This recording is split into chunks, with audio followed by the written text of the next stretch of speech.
I am the villain of the story, our wolf shifter romance. Present time. Vivien, I'm doing my best to make sense of things, I truly am, but right now, it feels like my entire reality has twisted on its axis. Because as it turns out, it has. After he revealed my secret involvement in the serum production among Kieran's pack, I managed to get rid of Cole by telling him what I supposed he wanted to hear, namely, that I'd be deciding soon which alpha would replace Seth. But the truth is, I have no idea what I want to do. I don't even fully understand what's happening. I've been hiding in my office, my mind dizzy from his revelations. Cole called me alpha. He seemed to imply no. He outright said that I'd been the one behind the entire serum project all along. I'd been looking for the mastermind behind the operations, wondering if Kieran knew more than he was letting on. My suspicions oscillated between him and Cole, but apparently I'd been the villain all along. Alphas are going missing. Entire packs of shifters are in chaos. Seth is dead, all because of me. Well, an alternate version of me, but still, is this who I am? Am I really capable of causing so much chaos, putting so many people in danger without a care in the world? I can't believe it. It doesn't seem possible. And yet it is. What does that mean? What does that make me the lowest of the low? And what about my reality? I know for a fact I wasn't the one running the show over there. Does that mean Margot was the one behind it all in my world? Nothing makes sense anymore. For the first time since making my wish and waking up here, I have no idea what to do. I see no clear path, no strategic route to take. I probably should continue deceiving Cole, not only to gather as much information as possible about the serum network, but also to stay alive. Though not only would this be beyond risky, there's also the matter of Jake and Kieran, both of whom are actively looking into this mess themselves. What am I supposed to tell them? Jake is trusting me more and more, but in truth, he doesn't really know me in this world. If I were to suddenly reveal my supposed implication behind the serum, there's no telling how he'd react. And that's not even mentioning Harry, who doesn't trust me like Jake does. Then there's Kieran. Kieran doesn't know I'm not the wife he remembers. If I were to tell him everything now, at best, he'd consider me insane and at worst an enemy. Not to mention, Cole wants him gone. The problem is, if I don't tell any of them what's going on, I can't realistically keep up the double agent charade for very long. One of them is bound to figure me out. They're already onto Cole, and will surely want my head when they do. My only hope is to introduce Harry and Emma as soon as possible and get back to my world before this entire mess implodes and someone makes me pay. Between Harry, Jake, Kieran and Cole, the list of possible Avengers is long. Then again, I'm in a uniquely privileged position, aren't I? If my Harry and Jake were to hear of it, surely they'd encourage me, but here, in this fractured reality, encouragement feels like the last thing I'll find. I can't let this opportunity slip through my fingers. All the information, all the proof we need, is right here within reach. To pass up the chance to have every detail necessary to dismantle this network handed to us on a silver platter would be nothing short of foolish. Perhaps if I went to Jake now and told him everything, if I laid it all out, the truth could shift things in our favor. But God, I just don't know what to do. My thoughts are spinning endlessly, circling back and forth, and no matter how hard I try, I can't seem to make a decision. And then, as though mocking my indecision, the choice resolves itself without me. Jake considers going after Vivien as she leaves the room, but quickly dismisses the thought. She doesn't need his help handling someone from her pack. It's not like her abilities are lacking. He hurriedly dresses, though his mind keeps drifting back to what happened between them, or rather, what had been so abruptly interrupted. To say he wasn't pleased by the sudden interruption would be an understatement. Being with Vivien is all he's thought about for days now. When they first met, there was no denying her beauty. It seemed impossible not to notice. She carries herself with an air of authority that commands attention, her presence magnetic enough to draw every eye in the room. Shifters instinctively respond to her energy, sensing both power and grace. When Jake joined her husband's pack, he hadn't expected any interaction with her anytime soon. From what little he'd gathered about Kieran before infiltrating their ranks, Vivien was described as stunning yet intimidating, a woman who inspired admiration and wariness in equal measure. People spoke of her intelligence, her sharpness, and above all, her cold calculation. She always seemed to operate several steps ahead, analyzing everyone around her with precision. Her demeanor suggested control, almost mechanical in its perfection. Yet when she approached him, claiming familiarity with details of his life, he felt blindsided. It was as though someone had unearthed secrets even he didn't realize he kept hidden. She looked at him expectantly, waiting for something he couldn't quite decipher. Every glance carried weight, layered with meaning he struggled to unravel. Then there was the way she reacted to him, how her scent changed when he touched her, growing sweeter, richer, until it became almost overwhelming. It captivated him immediately, even though skepticism lingered. The idea that she truly knew him felt far-fetched, and while others pointed out she might simply have hired someone to dig into his past. There was something more unsettling beneath her words. Something genuine. Harry fixes what needs fixing in the office where Vivien and he sought refuge earlier, moving quickly before heading back downstairs. His absence has stretched longer than intended, and Harry will undoubtedly be furious. Not only is his anger justified, but the stakes here are high. His life could very well be in danger. A part of him regrets giving in to instinct and following Vivien out of the club earlier. But how could he have resisted? I couldn't help myself, not when I'd seen how stunning she looked in that tight red dress. How could I ignore the way her husband stood beside her, his hand resting on her back as if it belonged there? How could I resist following her scent to see if it still carried the same intoxicating depth as it had the night before? That was the night she stumbled into my bedroom, practically begging me to hold her.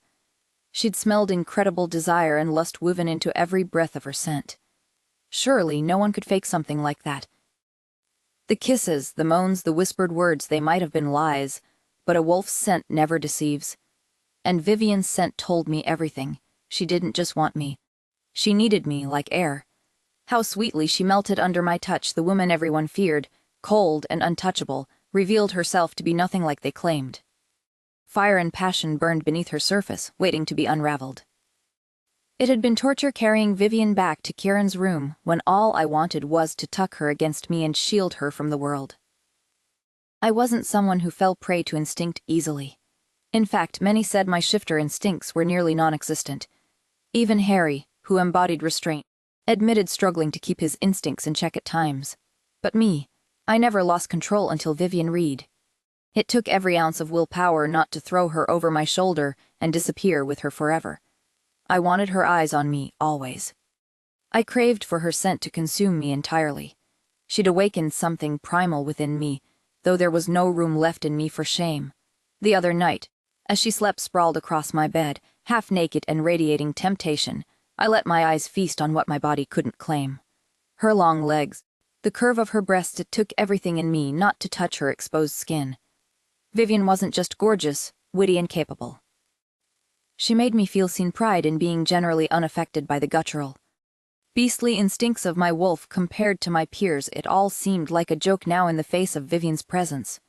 The mere idea of anyone, even Harry, blinking at Vivien the wrong way made me see red.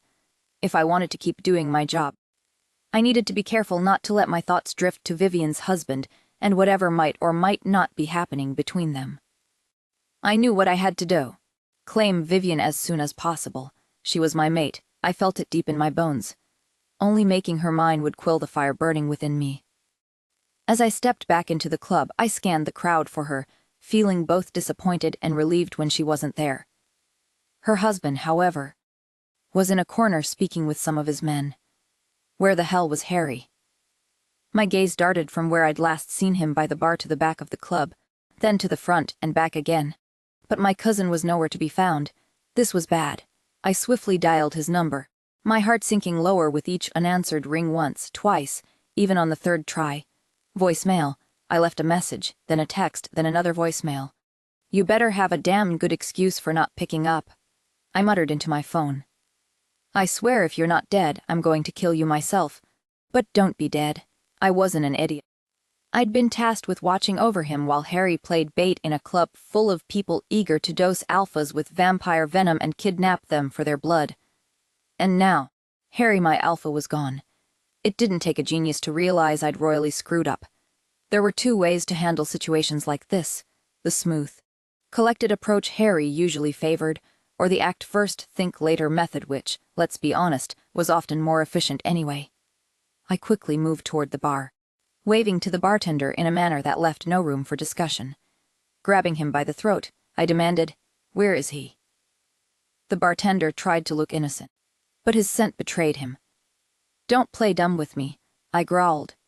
"If you don't tell me what you know, you're not leaving this place in one piece." Harry was missing, and finding him was the utmost priority, not just because if the alchemist or whoever else was behind the serum operation got hold of his blood, it would be catastrophic, but because my cousin was in danger because of me. There was an audible gulp before the man finally replied. "Look, if anyone knows anything around here, it's Cole." He said it reluctantly, avoiding eye contact. I noted the mention of Cole and not Kieran, wondering if this was legitimate information or if the kid was covering for the alpha. "Where's Cole now?" I asked, knowing he hadn't been in his office. "Upstairs. Probably speaking to the boss," the bartender replies, grimacing as my hold tightens. "Clearly, not your alpha is not here, and Cole is nowhere to be seen," I threaten. "I meant Miss Reeves," the kid replies, sounding choked. "The other boss." I let go abruptly, causing the bartender to sway on his feet, drawing surprised looks from both of us, which I ignore. Vivien is conveniently still missing from the club, as is Cole. It's no stretch to imagine they're currently speaking together. Would Vivien be in the know if something were to happen to Harry? She was supposed to watch over him with me, and yet she'd consciously driven me away, waving me off after her. I shake my head in confusion. Has she been manipulating me this entire time? I can't believe it, her scent couldn't possibly have been faked. And yet, Harry goes conveniently missing while Vivien is keeping me busy elsewhere, and now she is supposedly catching up with shady-ass Cole. Harry had been reluctant to trust Vivien, but I'd insisted.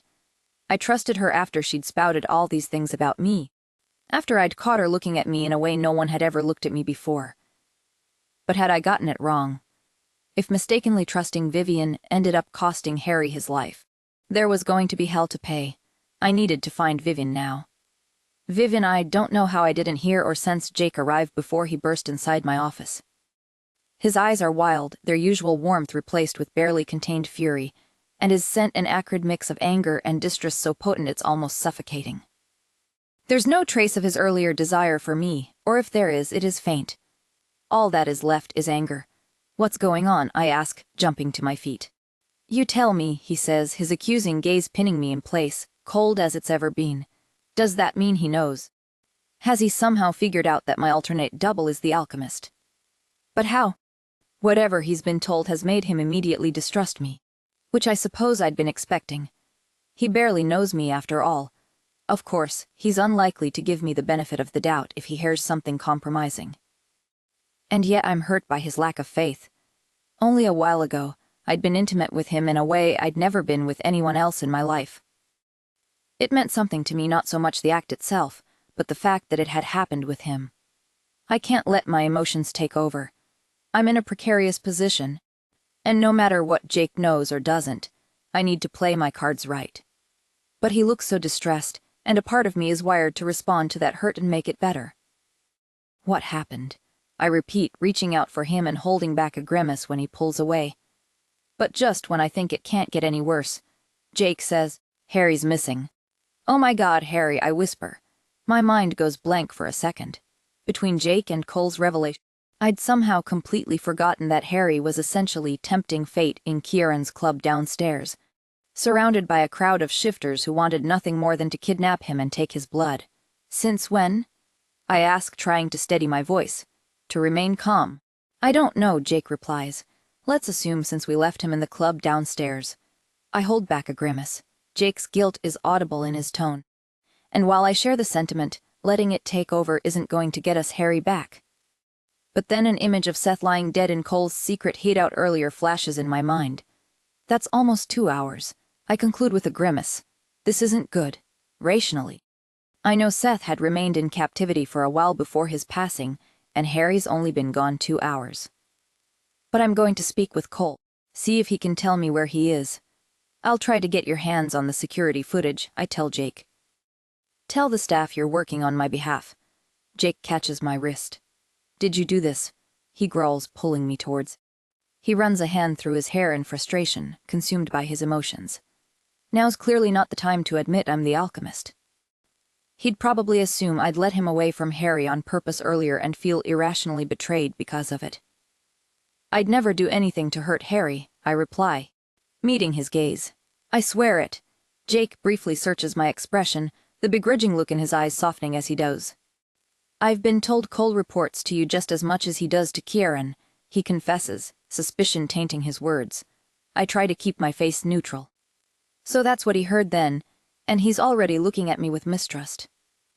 I know it is more due to the fact that he is worried about Harry, but the bottom line remains. I can't tell Jake I'm the alchemist right now. He'll go nuts. Cole does listen when I give him instructions, I reply carefully, but Jake. Whatever my double did with Cole, I'm not her. I don't know Kieran and I don't know Cole. Don't forget that. Jake nodded slowly, hesitation and worry still marking his features. We need to find Harry, he reinstates as if I somehow need reminding. Then let's get to it, I reply. Jake and I split up, hoping to divide and conquer, so I'm alone with Cole when I interrogate him on Harry's whereabouts, certain he'll be able to tell me. I'm stunned to see him grimace in shame. I don't have the faintest clue where he is, Cole assures me. I'd arranged for the guys to dose him so we'd at least try out a sample of his blood, but he disappeared before we cooled. I don't see why he'd lie to me about this when he just confessed to Seth's death earlier. But if he isn't the one behind Harry's disappearance, then who is? That gives us no choice but to use Kieran's blood instead, Cole adds, making matters worse. I can't focus on another issue now, but I don't want him going after Kieran while I'm busy looking for Harry. Stand by, I order Cole. As you wish, he replies.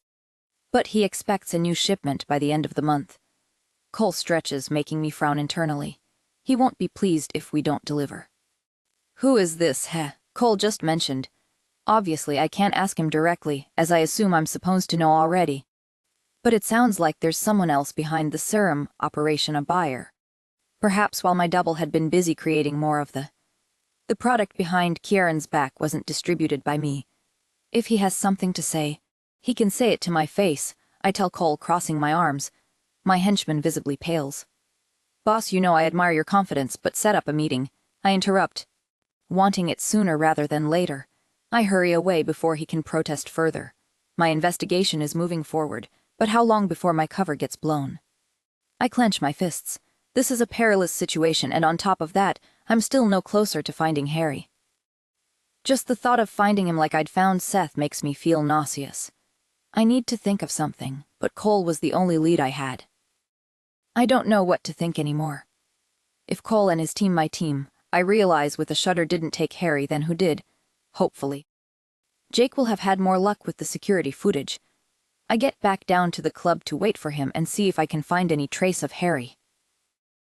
The place is emptier than it had been. The night has stretched into the early hours of the morning. It won't be long until closing time. I look out the window, the sun is rising, but still no sign of Harry. Guilt catches up with me. Jake and I were fools for leaving him alone for so long when we'd been supposed to keep an eye out. If something happened to him, not only would it dampen my chances of getting back home, but most importantly, there's no guarantee the harm inflicted upon him would erase itself. Even if reality did fix itself. In other words, if Harry dies in this world, would he come back to life back home? Present time. I've searched every corner of the hotel grounds, but there's no sign of Harry, Jake says. I think he must have left the building at some point. His scent trails off into the city streets, though he could have returned later. There's no way for me to find out without shifting, and doing that in a busy city, most importantly without my current alpha's approval, would almost guarantee me getting kicked out of Kieran's pack as soon as he found out. He pauses. I wouldn't hesitate for a second if it meant getting Harry back, but what if shifting ended up doing more harm than good for that particular agenda? Maybe it's smarter to keep a low profile and stick around. Any luck? I ask Vivien when I meet her in the breakfast hall of the hotel a while later. I notice she's changed out of last night's clothes, wearing a more casual outfit instead of her tiny evening dress. She's no less stunning for it. Her long red hair loose around her shoulders, though she does seem tired, her face taut with worry. But what is she worried about? Harry's disappearance, my suspicions regarding her relationship with Cole, or something else. No, Vivien says, shaking her head. I remind myself that I have no idea who this woman truly is, kicking the urge to throw my arm around her shoulder to the curb. I know she's married to the #1 suspect in my investigation, that she's somewhat in cahoots with his shady henchmen, and that involuntarily. It didn't matter if it was her who had led me away from Harry when I should have been watching him last night. She seemed to know so much about me. Yet I knew she carried secrets her heart and truth weren't things she wore openly. Harry's instincts had always been sharp, and he'd warned me not to trust her. As usual, he was probably right. Still, I checked the security footage which showed him leaving the club shortly after us. He must have decided it wasn't worth staying since we weren't returning. But we don't know where he went after that, I said, frustration creeping into my voice. Not back to his room, that's for sure. I sighed, taking a long sip of coffee from Vivien's cup, searching for any flicker of irritation in her gaze. What did Cole tell you? I asked. That he has no clue where Harry is, she replied, sounding sincere, and I believed her. He wasn't lying. But who could I trust to help me find Harry? My confidence in anyone around here was slipping. Vivien's scent was muted, guarded, telling me she was treating carefully with me. He could be hiding because Kieran told him to, I argued. Maybe, Vivien conceded with a frown. Though she didn't look convinced. What was going on behind those calculating eyes of hers? What did she know that I didn't? Probably plenty. But none of it mattered compared to finding Harry. Perhaps he hasn't been taken, Vivien suddenly suggested. He might be following up on a lead or something. No warning text, I shot back. Unlikely. I'd deal with Vivien and her secrets later. I couldn't afford to waste more time here. I was halfway out of my seat when my phone rang. The screen displayed an unknown number, definitely not the call I wanted. Pick up, idiot, Vivien urged. It could be whoever took Harry. She had a point. I answered, holding the phone to my ear as I waited. Then came my cousin's voice, short, annoyed. It's me. Relief washed over me for a fleeting second before I remembered how panicked I'd been for the past hour. Where the hell are you? I exploded, anger bubbling just beneath the surface. Will you stop yelling? Harry snapped impatiently. I have a migraine. A migraine? Was he serious? My temples throbbed at the absurdity of it all, and only Vivien's hopeful expression kept me from snapping back. Her wide eyes made me feel guilty. Is that Harry? She whispered, almost holding her breath. Is he okay? I nodded briefly and walked outside to speak privately, or rather, to give Harry a piece of my mind. Where were you? I growled once I reached the hotel garden. You disappeared for hours. I'm on my way back, Harry interrupted. Look, can you do me a favor? No, I cut him off sharply. You know what I plan to do, sleep. Which I didn't get last night because I was running around looking for your sorry ass. Yeah, got it, Harry replied dryly. I could practically hear him rolling his eyes. I'll be there soon. Meet downstairs for breakfast. I hung up without another word, annoyance still simmering. Vivien had been right. Harry had likely left to chase some lead. I'd been so quick to accuse her of manipulation, to believe she was part of some grand scheme to kidnap him. The memory of grabbing her wrist and speaking harshly earlier hit me hard. Vivien had been nothing but transparent and helpful since I met her. She didn't deserve that.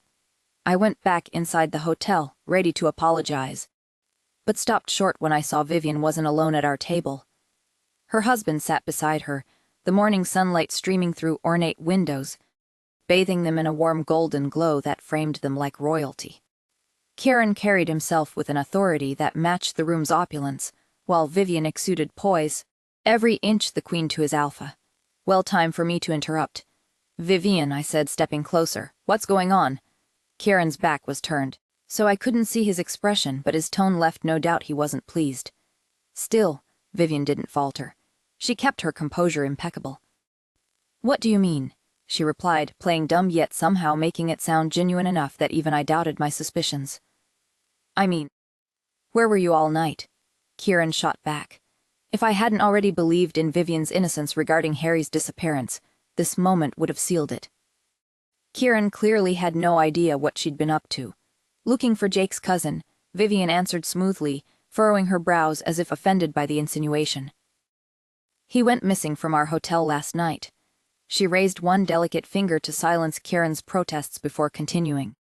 He's one of the most powerful alphas in the country. Do I really need to explain how bad it would look if he vanished from our pack's territory? There's no reason for you to handle this yourself, Kieran countered, though his voice softened slightly. And there's no reason for me not to tell you, she retorted. This isn't about some alpha or our pack, it's about Jake Harrow again. Isn't it?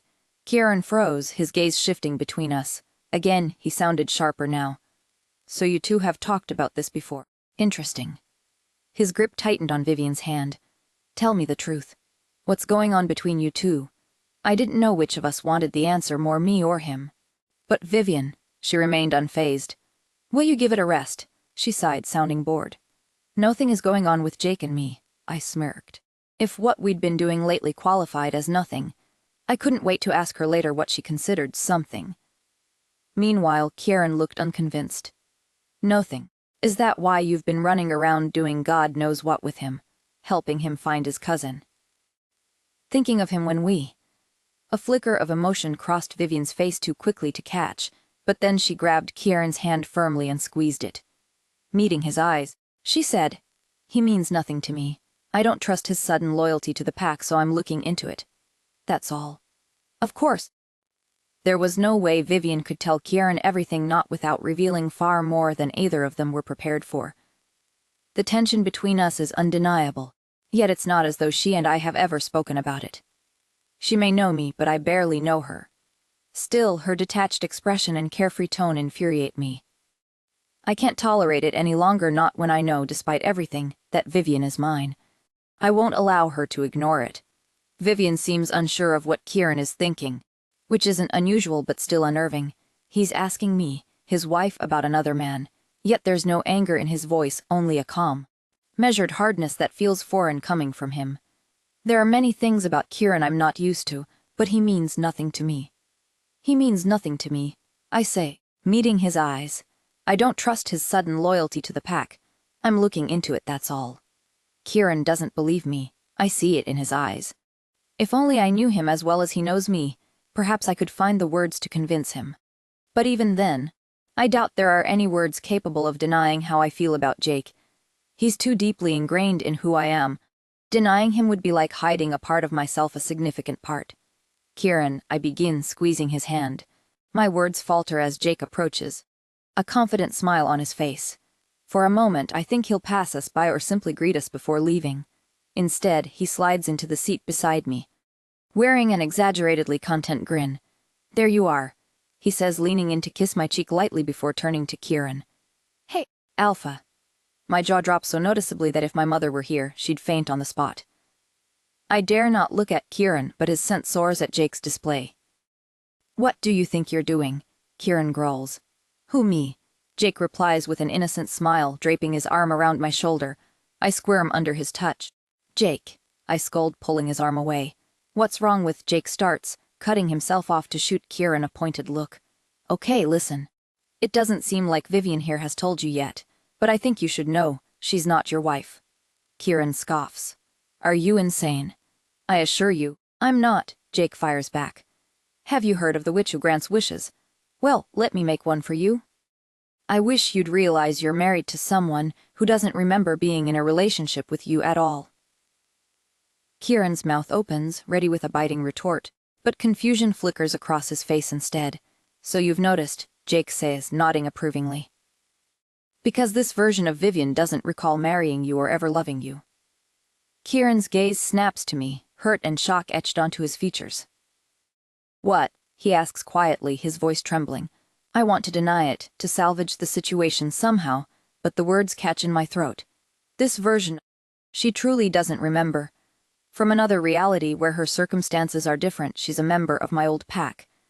My cousin Harry is her alpha, and you're married to her sister. Enough, I scold, rising to my feet.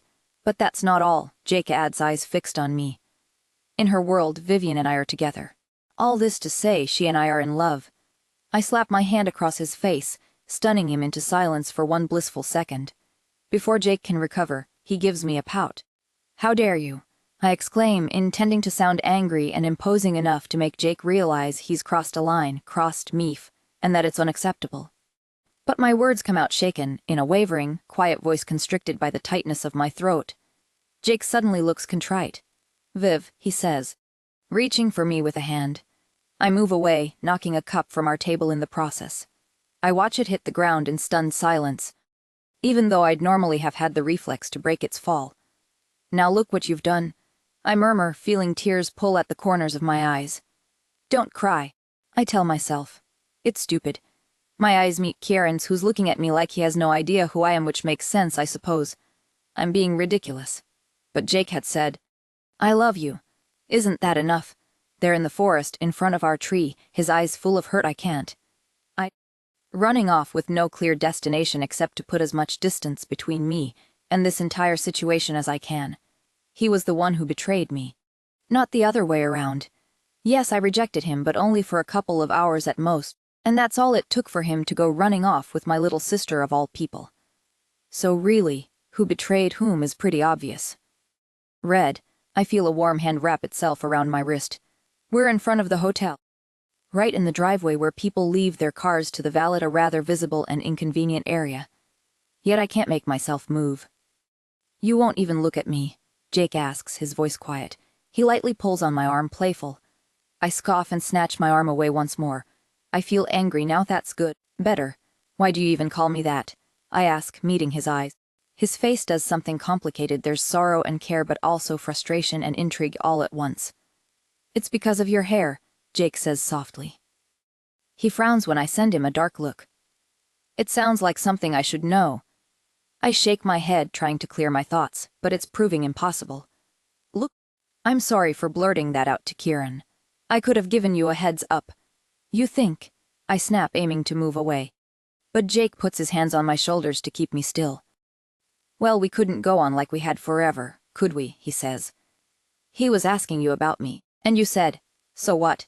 "I was lying," I mutter, refusing to meet his eyes. "You didn't think I actually?" "No, of course not," Jake interrupts, making me go quiet. "I knew you were lying. Then why did you barge in like a petulant child? I'm not some toy to be claimed." "Who says you are?" I feel Jake's fingers graze my chin, settling against it and pushing it up. His blue eyes are dark and serious, yet softened with a tenderness that steals my breath away. I can't recall the last time he looked at me like this. "You're very important to me," he says. "I don't know you." I counter weakly, but Jake just smiles, brushing a strand of hair behind my ear. "I know you don't like being caught off guard. I know you snore. I know you can't hold your drink." He grins wider as I punch his arm lightly. "You appreciate honesty, but rarely feel like you can be honest yourself." His finger presses gently against my lips before I can retort. "Eating in public makes you uncomfortable. You hate feeling underdressed or out of control. You crave praise and pretend to enjoy pretentious European films, though when you're alone, it's all Disney classics. If I press my lips to his, it's only to silence him, and if our kiss lingers, it's entirely his fault." He wraps his arms around me without invitation, nibbling softly on my lower lip. It's infuriating how easily he takes charge. "Viv," he murmurs, cupping my face, "you can't expect me to sit by and act like you're not mine."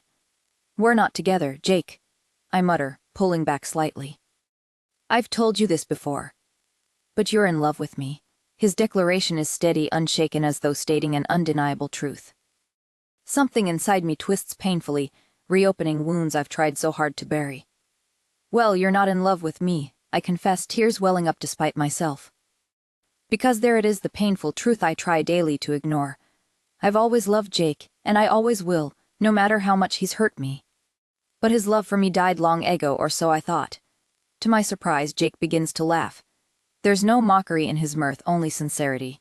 When he finally speaks, his voice is calm but resolute. "There isn't a world where I could know you and not be completely in love with you." I open my mouth to argue, but he silences me again with another kiss, possessive, obsessive, consuming. It feels like he's trying to brand me, claim me as his own. "You're mine," he whispers against my skin, "in this world and in all others." A needy whimper escapes me, and I shut my eye, forgetting everything except the desire to be kissed again.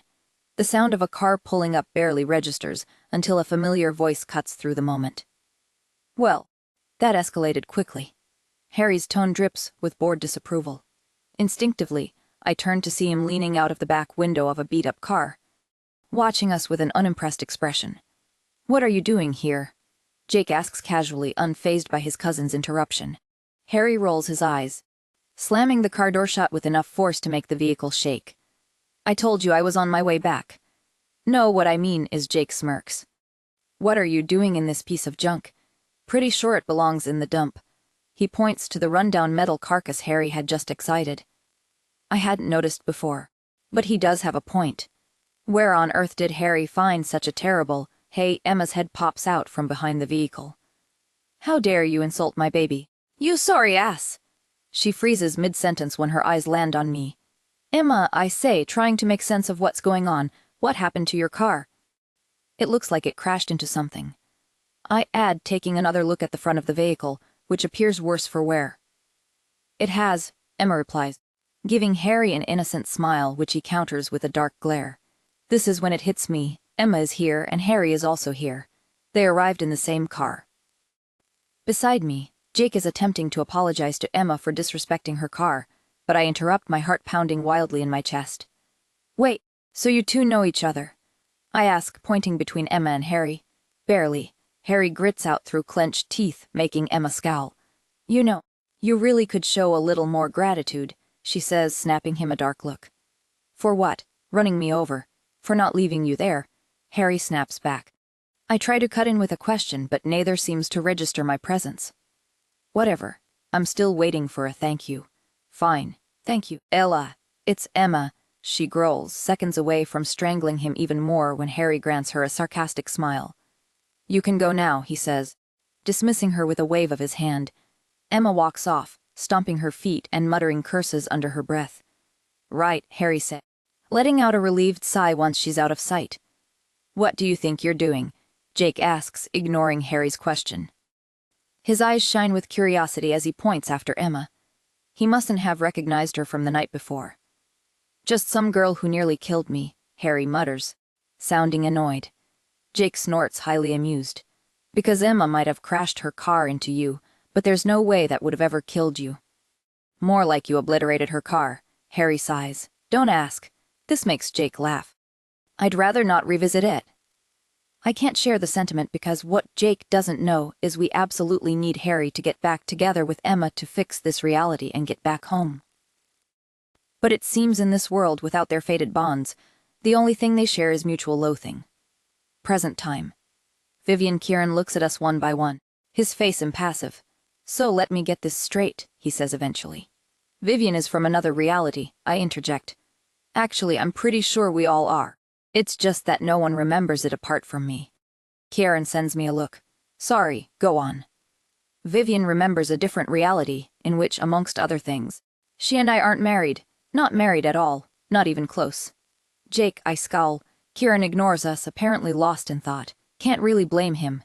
"In this reality, the three of you are investigating me because you believe I'm the one overthrowing pack dynamics with my serum." "I can't believe you told him about that," Jake growls at Harry. "You told him about the other reality thing first," the latter replies. "The three of us have joined Kieran in his office at his request." He'd been full of questions after hearing about my situation from Jake, and Harry had decided that, given the circumstances, we might as well come clean and tell him the entire truth.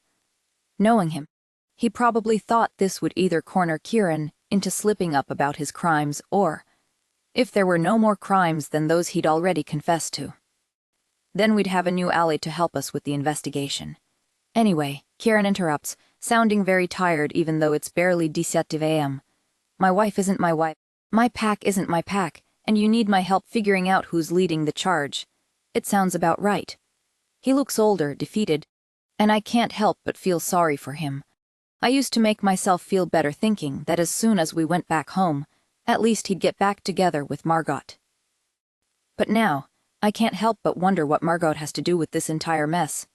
If Kieran's wife is the alchemist in this life, does that make Margot the alchemist in mine? Harry says, "You're the one who came up with this entire serum idea to make money in the first place, so really, it's the least you can do." Kieran nods slowly. "Like I've told Vivien before, I don't know much more than you already do." Jake cuts in. You could start by telling us who's making the serum. I willed, but I can't, Kieran replies. Cole takes care of the production for me. He's the one in contact with the manufacturer. You mean the alchemist? I ask, feeling my heartbeat pick up. It takes all of my childhood training to slow it back down while keeping my posture relaxed. Unknown to all three men. I already know who the alchemist is, and now would probably be the ideal time to come clean about it. But earlier, when Harry had been taken, Jake doubted me. Harry still looks like he somewhat doubts me, and Kieran well. Kieran just found out I'm in love with another man. He may be keeping his cool, but his scent carries the bitter stain of betrayal. Would any of them still believe my other reality story if I suddenly confessed to being the alchemist? Maybe they would. It's not entirely impossible, but it's no certainty either. If they branded me a suspect and locked me up, continuing this investigation without me would not only cost me the chance to gather more intel, like notably who this boss Cole mentioned is, but most importantly, it could prevent me from going home altogether. To go home, I have to get Harry and Emma back together. But whatever exists between them today doesn't look promising. Harry still hasn't explained exactly what happened, apart from the fact that after being dosed with vampire venom, he escaped the hotel only to be hit by Emma's car. Whenever the subject comes up, his face hardens into an annoyed scowl. If I'm not there to push these two along, and their fated bond isn't strong enough on its own, the likelihood of them getting back together is close to known. I can't leave it to chance. I have to ensure this reality gets fixed. That means I can't risk Jake, Kieran, or Harry finding out I'm the alchemist, losing all their trust in me, and pushing me aside. This truth will have to stay hidden for all our sakes. I'll have to play double agent like never before, investigating the serum operation alongside them while continuing to act as a leader among Cole and his men. Without either side discovering what I'm truly doing, my thoughts drift to Cole's mention of hidden cameras last night. Who's to say there aren't more hidden around the hotel, if not this very room? While I'm lost in thought, the conversation has moved forward. Cole is our best lead at finding the alchemist, Jake concludes. One of us should trail him wherever he goes. Yes, I agree, and it should be me. Both Jake and Kieran look like they're about to protest, but Harry waves them silent. He's watching me guardedly, and I don't like it, but I can't let it show. In fact, I'll need to be very careful phrasing my next thoughts. I know Cole wants to use Harry or Kieran's blood as a replacement for Seth, meaning both of them could be in danger. But how to make them understand that without mentioning Seth? I can't let anything slip regarding his death because I can hardly justify knowing about it without giving myself away. Plus, if Cole finds out what I know, this could go very badly. Cole and his team need the blood of an alpha to make the serum. I begin. We know he's been using Seth's, but how long will that go on? And most importantly, who's to say he wouldn't seize the opportunity to get more blood if it presented itself? What do you mean? Kieran asks, intrigued. I mean that you're an alpha, Kieran, and so is Harry. And you're both right here. If he needs more blood, who do you think he's going to try and get it from? Well, I'm not an alpha, Jake interjects. You could trail Cole. He'd be more suspicious of you than me. In fact, he already is suspicious of both of you. I point toward Jake and Harry. It's safer for me to do it. Jake, you can be on bodyguard duty. Make sure Kieran and Harry don't get their blood taken. Jake shrugs. Okay, but unless they stick together, it's going to be hard for me to look after them both. Em gives his cousin a glance. I think it would be safer for Harry to go home. Then I can focus on you. Big guy. He adds, sending Kieran a wink. My heart skips a beat. Normally I'd agree with Jake. It would make much more sense for Harry to go back home, away from Cole and his team. However, his going home means him being away from Emma. I don't see how they're ever going to get together from miles apart. I'm about to protest, though luckily Harry does it for me. Not a chance, he replies simply, as though there's no need for argument. You're putting yourself at risk for nothing, Jake counters. I wouldn't call the looming collapse of our entire community nothing, Harry replies with a raise of his brows. Kieran, Viv, and I can handle it, Jake insists. It's called delegating. You should try it. Harry sends him a stern look. Why are you looking at me like that? I interrupt, pointing toward myself and Kieran. He knows you have feelings for me, So now he's doubting how efficient you're going to be. Jake rolls his eyes at me. Yeah, no kidding. Captain Obvious, but playing dumb is how I handle him. I roll my eyes. The point is, he's not going to leave. Am I right? I ask Harry, who briefly shakes his head. Then I have a suggestion. I brace myself. If I play my cards right, this dangerous situation we're all in could actually work in my favor for once. We need a reason for him to stick around that won't raise Cole's suspicions, and we need someone to stay by his side and watch out for him. Right, I guess Jake replies, sounding confused. Well, how about we stick him with someone who could do both? I scratch my throat in an effort to sound casual. Well, pretend that Harry is visiting his girlfriend. This way, him being around will make sense, and meanwhile, his girlfriend will be with him at all times to make sure no one drugs him. Why don't you stick Kieran with a fake girlfriend? Harry protests, looking affronted. Because he's supposed to be my husband, and if he's suddenly parading a mistress around, it's going to look suspicious. I snap. Why must he always be so difficult? Honestly. Okay, but who can we trust to be Harry's girlfriend? Kieran asks, earning himself a grateful look from me. Anyone from the pack could be under Cole's thumb. I shake my head. I have the perfect person in mind. Someone I trust implicitly. Really? Harry asks cautiously. Who? I give him a bright, enthusiastic smile. Emma walks into Kieran's office, clearly wishing she was anywhere but here. I hadn't taken a good look at her before, but she's pretty enough, I guess. Her eyes are especially wide and blue. Currently, though, she's dressed in an unflattering gray uniform that does nothing to improve her too lean figure. Her dark brown hair is tied back into a severe-looking bun. I wouldn't say she's Harry's type, but I guess it doesn't matter, they're not actually going to be dating. Emma glances warily between all four of us, failing to hide a grimace of discomfort. You asked for me, she says hesitantly, though with a trace of annoyance. Is this your way of greeting your alpha? Harry says, crossing his arms. Emma's grimace deepens at the comment, and I can't say I blame her. It doesn't seem fair of Harry to blame his frustration on her unless he's trying to be as unlikable as possible, so Emma will refuse Vivien's idea. Yeah. Sounds like him, I mutter. Good morning, Alpha, Emma says, inclining her head briefly in Kieran's direction. Good morning, Miss Reeves. Her eyes fall onto me. I'm Jake, I tell her. And good morning, Jake, Emma concludes with a placid little smile. There's a beat of silence. Harry scratches his throat. Emma stares intensely at her nails. Right, Vivien says in a forced bright voice. Please, sit, Emma. Emma sits across from me and I get a fresh whiff of her scent, which surprises me for how unobstructed it feels, kind of like those young shifters who've received no training on how to avoid projecting. Basically, it's like she's letting all of her emotions show. Emma was turned very recently. Vivien tells me like she can read my mind. I blink in surprise. You weren't born a shifter. I ask Emma, intrigued. It's the first time I've ever met a shifter who was made instead of born. Those cases are extremely rare. Humans almost always get killed when bitten. Nope, Emma replies. She doesn't look like she plans to add more. Besides, I feel Harry practically itching to ask her questions, but he holds back out of politeness because he's never been one to pry. I, however, have no qualms about prying whatsoever. How did it happen? Was the wolf who did this caught? Biting humans or any other species, for that matter, is strictly forbidden since the likelihood of the bite killing them is so high. I don't know, Emma shrugs. Can't remember. She doesn't seem to understand the gravity of what was done to her, but everyone else in the room does. This happened on your territory, I presume, Harry cuts in, sending Kieran a hardened glare. I don't recall it ever being reported. Kieran replies coolly. We don't know that it happened on my turf. Cole was the one who found Emma, and at his request I took her in. Cole. Harry squares his jaw. The mention of the name makes Cole's scent turn sour and aggressive as he stares Kieran down. Excuse me, Emma interrupts. Not that this hasn't been great and all.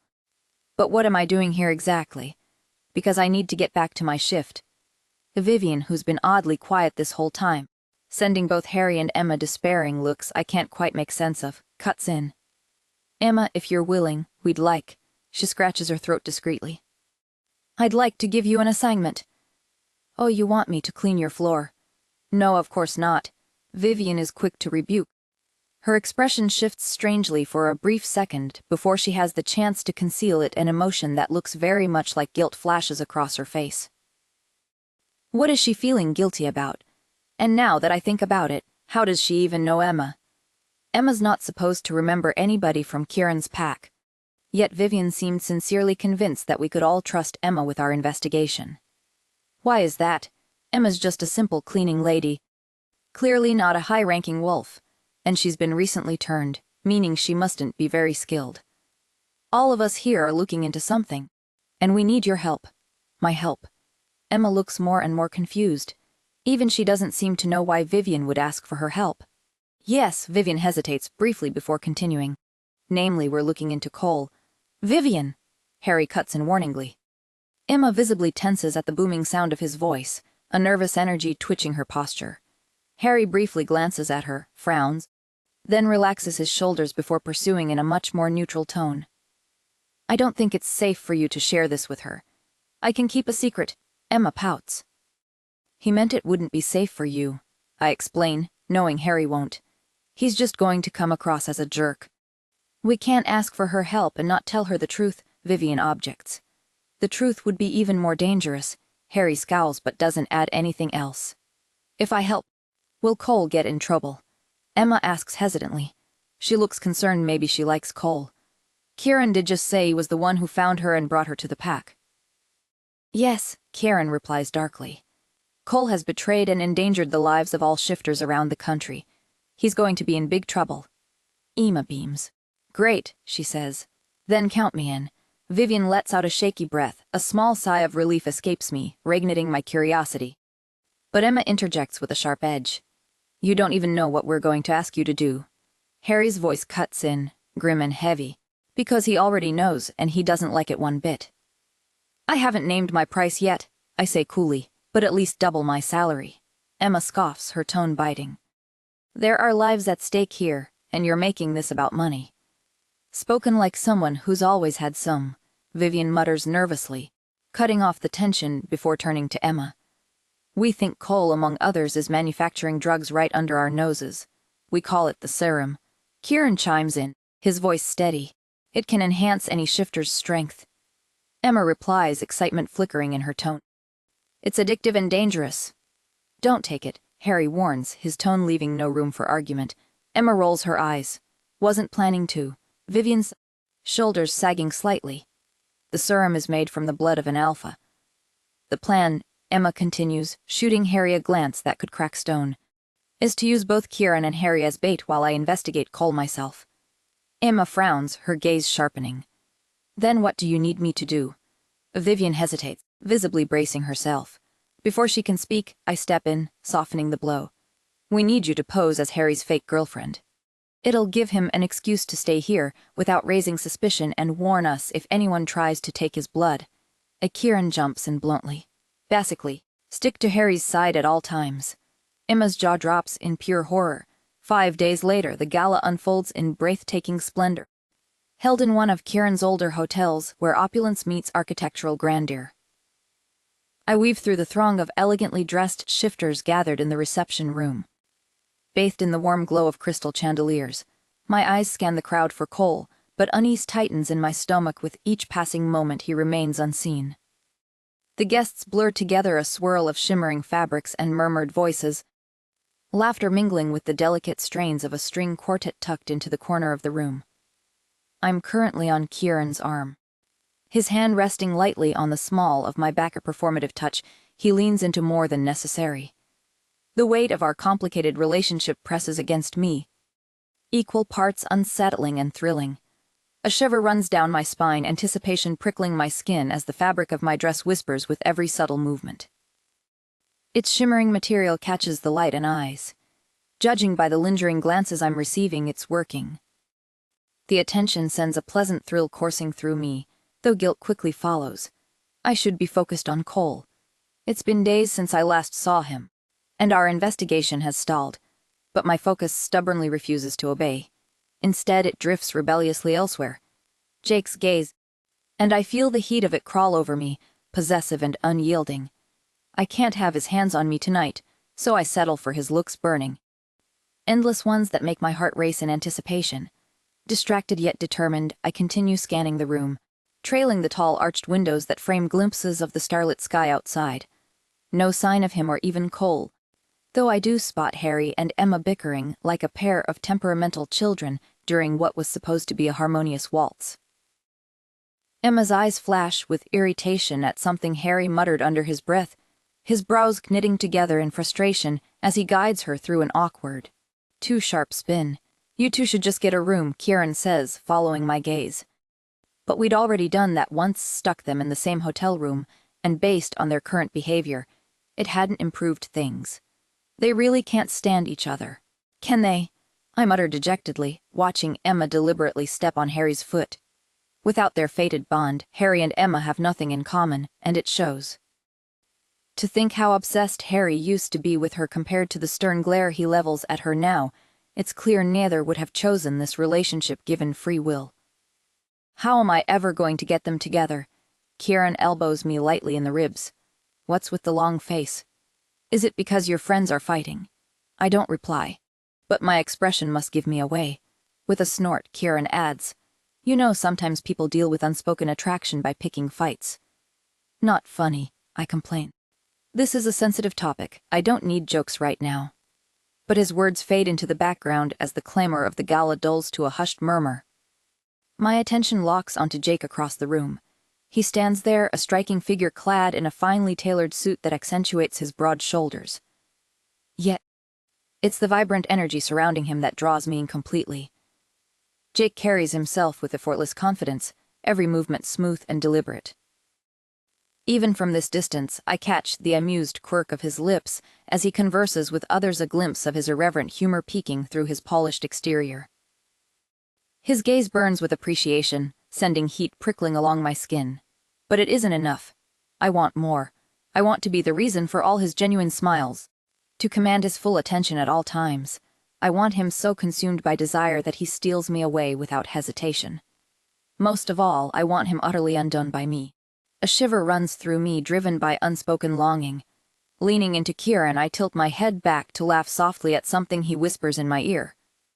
Kieran briefly frowns at my display before spotting Jake. His grip tightens fractionally, a smirk tugging at his lips as he plays along with my game. Maybe this is vengeance, or maybe it's something else entirely. All I know is that his fingers trace a slow path up my arm, subtle but deliberate, a performance meant for those watching. For Jake. Jake's gaze darkens, pinning me where I stand. The intensity in his striking blue eyes scorches through the cool facade I'm struggling to maintain. My breath catches, my body responding in ways I can't fully control. The warmth of Kieran's touch contrasts sharply with the storm brewing in Jake's stare. It's reckless, impulsive, and entirely intoxicating. The subtle tension in the air drives me to tilt my head to one side, exposing the vulnerable column of my neck in silent invitation. Kieran leans in, his breath hot against my skin, and presses a kiss just below my ear. The contact sends a shiver coursing down my spine, drawing a discreet but genuine gasp from my lips. Jake's eyes remain fixed on me, unwavering, the intensity of his gaze like a physical touch.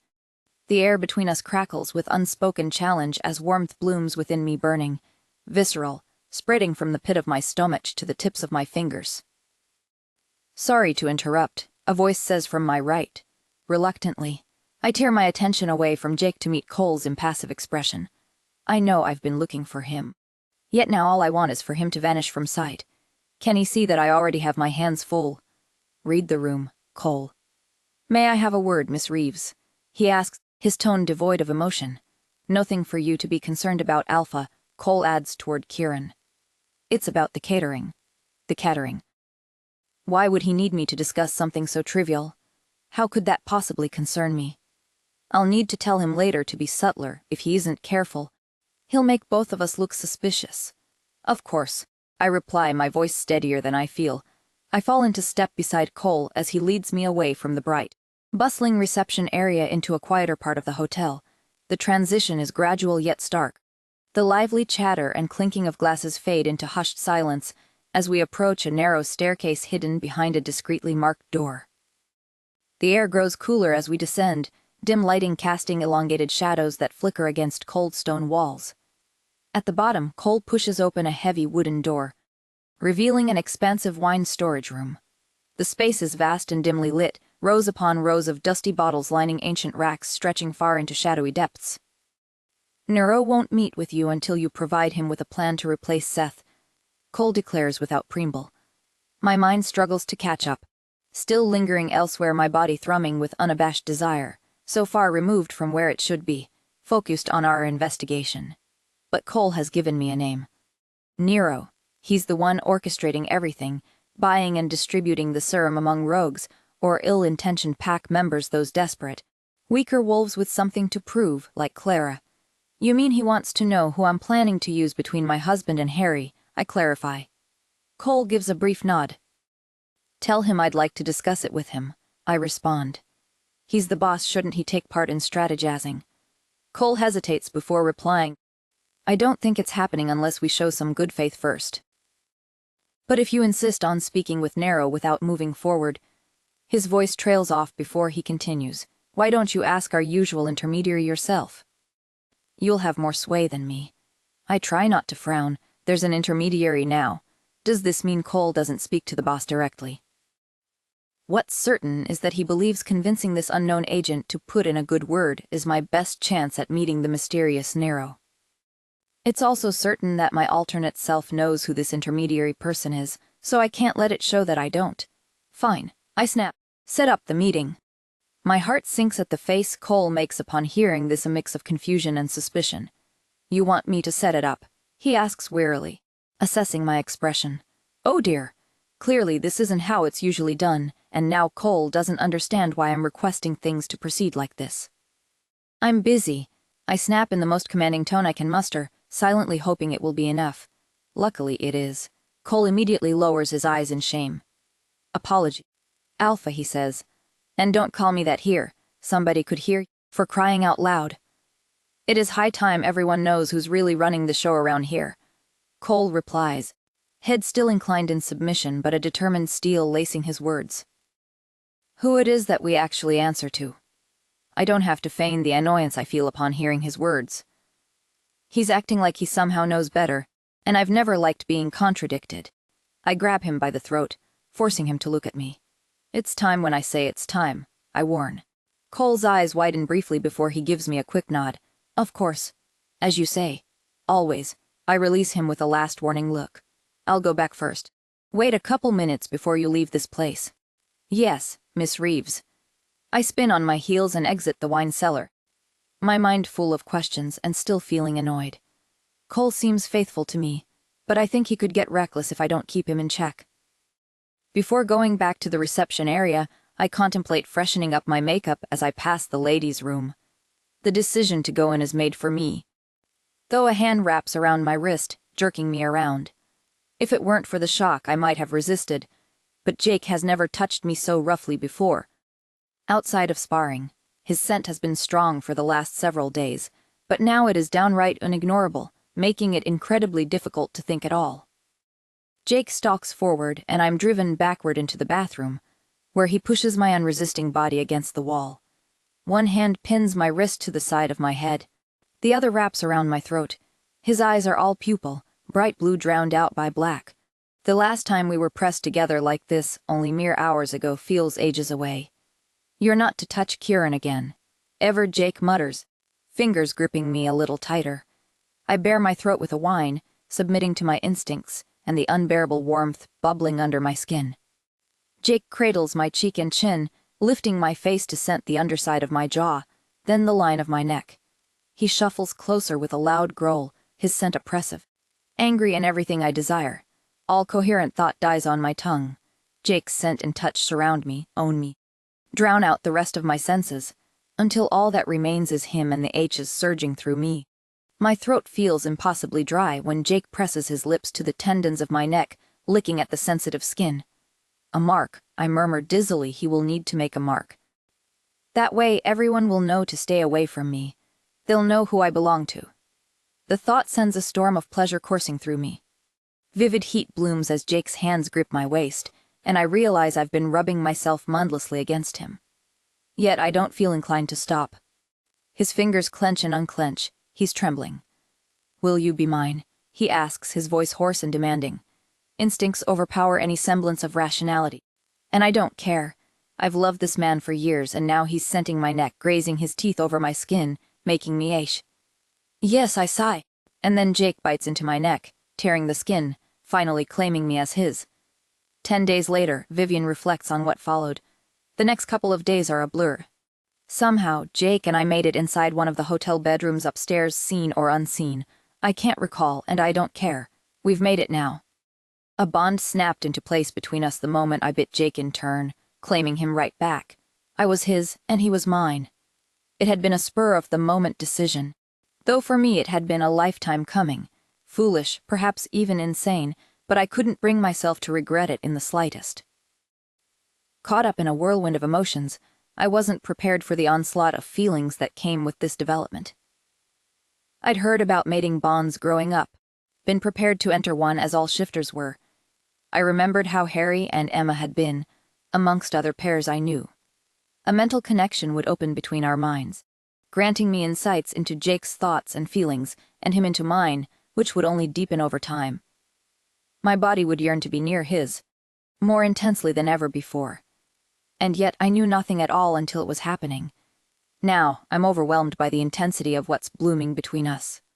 I need his hands on me constantly, can't bear the thought of being even inches apart, knowing he feels the same.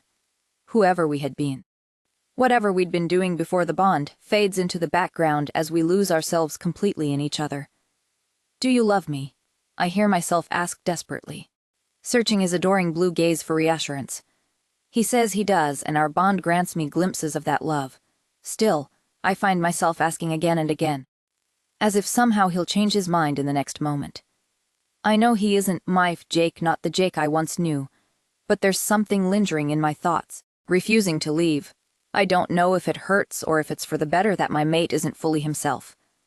Over time, the line begins to blur, and I almost convince myself they're one and the same. Because they are, aren't they? One and the same. Once, as I'm falling asleep against him, in between bouts of passion and long into the early hours of dawn, the question lingers softly in my mind. The night I hear him murmur half asleep, I dreamt about that time I pushed you in the lake. You remember? Sorry about that. My eyes blink open because this never happened, not in this life. It's not a memory we share. But when I point that out to him, my heart beat wild against my rib cage. He's already fallen back asleep. Eventually, the bond begins to settle, and our ability to think independently returns. With it comes a certain amount of anguish. How are we going to hide this from the world? Can we even hide it? Certainly not from the people closest to us. Notably Kieran, who cannot have missed the fact that I've been locked up in a room with another man. Then there's Cole, who must be wondering what the heck is going on. And Harry, oh God, Harry is going to be furious. He doesn't approve of me. Not in this life where he doesn't know me. However, I know him and just how protective he can be. Let me deal with him, Jake says, exciting the shower and exuding his usual calm and optimistic confidence. He's never going to approve, I moan, pacing around the room. What if? Jake steps in lightly, gripping my shoulders. It will be fine, okay, I promise. He assures me, placing a light kiss on my forehead.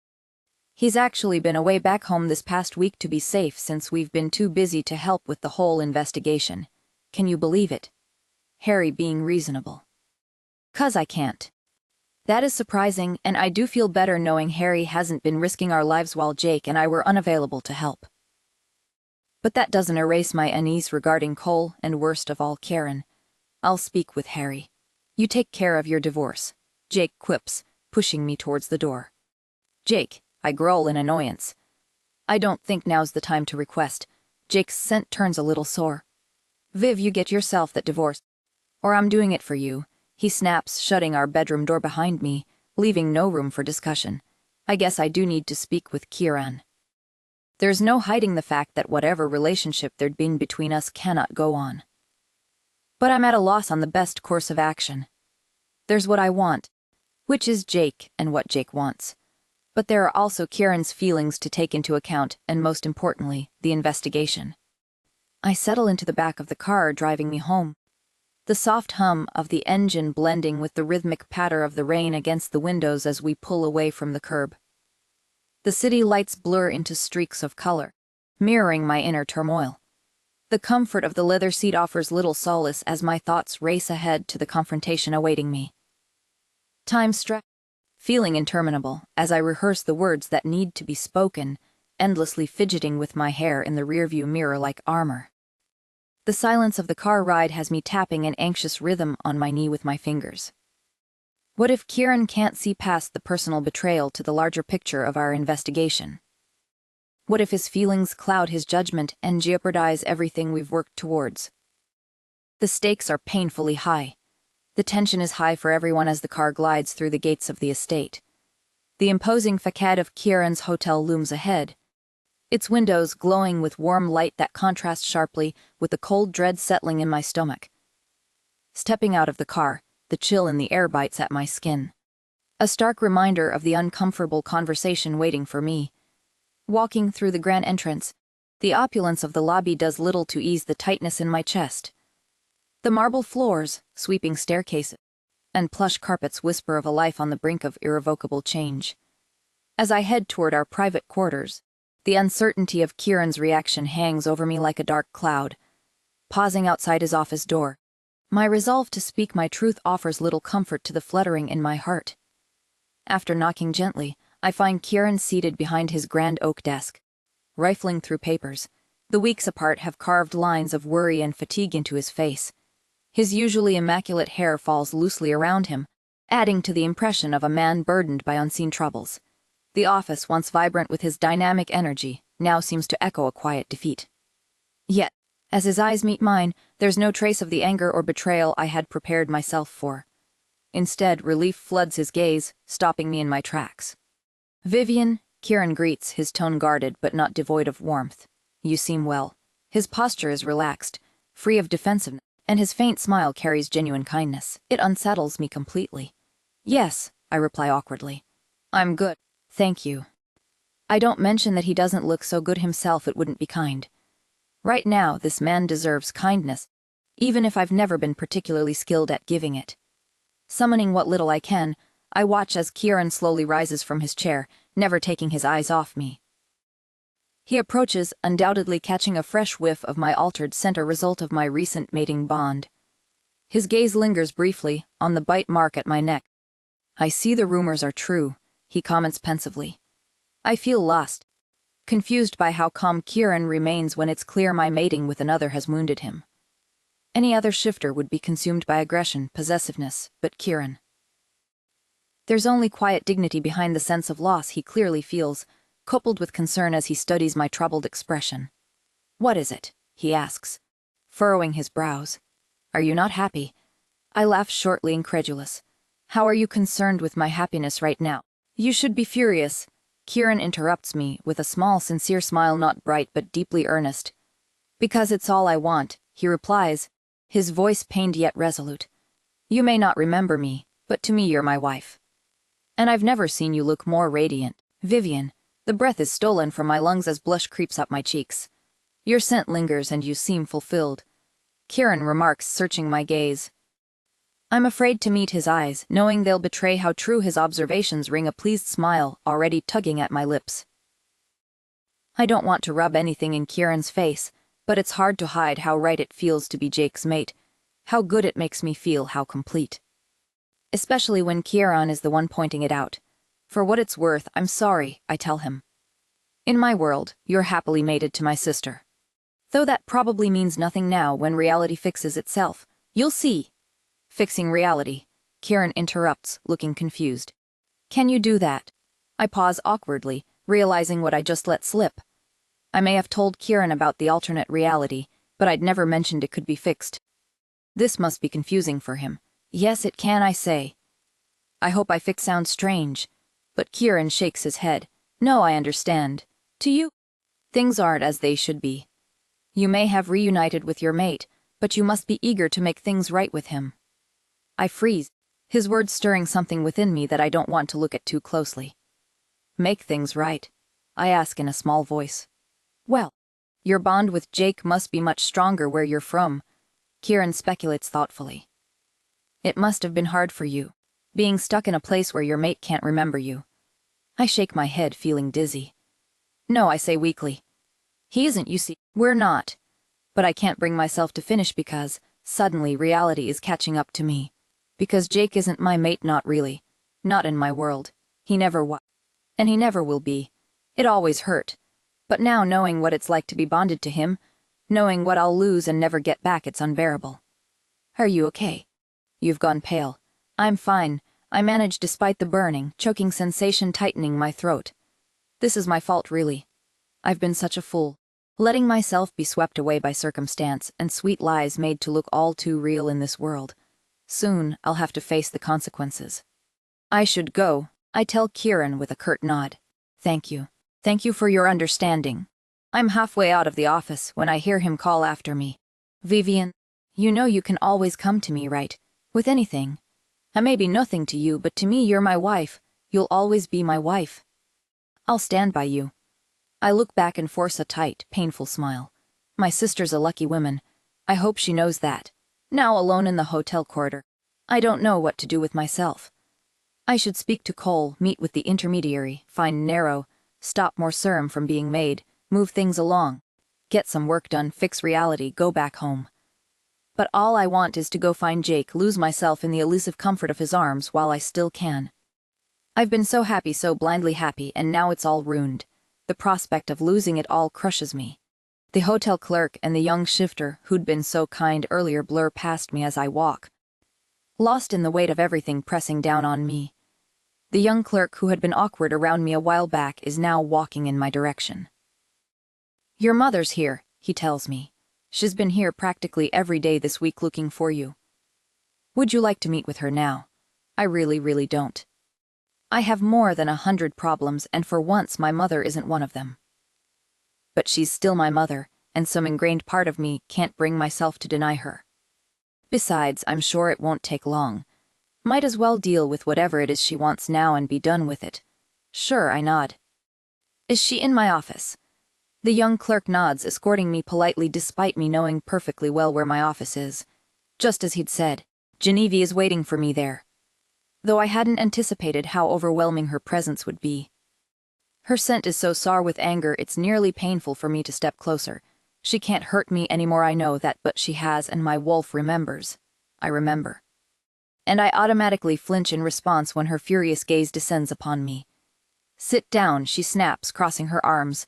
My body obeys the command instinctively, wired to appease her. How could you? My mother seethes once I'm seated and she can tower over me as she pleases. What were you thinking? Mating with that worthless man. It feels like I'm daced again. Pitsit, dvatsit, lost. Just like I'd been when she still commanded every aspect of my life, invading my feelings, my thoughts, manipulating them to her will. This wasn't the plan, my mother growls. We had a good thing going here. Why do you always insist on making everything harder for yourself? Did you forget who his cousin is? I frown because I don't see what Harry has to do with this. Was she also hoping I'd get with him in this life? Why would she? Meanwhile, upon my silence, Genevieve sighs. You should have waited until we'd gotten rid of Kieran, as discussed, she comments. It would have been cleaner this way. No one would have batted an eye. Now how is it going to look if we start using his blood? My jaw drops. I can't help it. Did she just imply that? And yet, I don't see how to avoid it. My mother, no, this stranger says, thankfully lost in thought. We need him out of the way, but we can't lose this pack. Our entire operation depends on it. Our entire operation. So this whole time. Oh, and by the way, Cole tells me you wish to speak with Nero. Genevieve meets my eyes.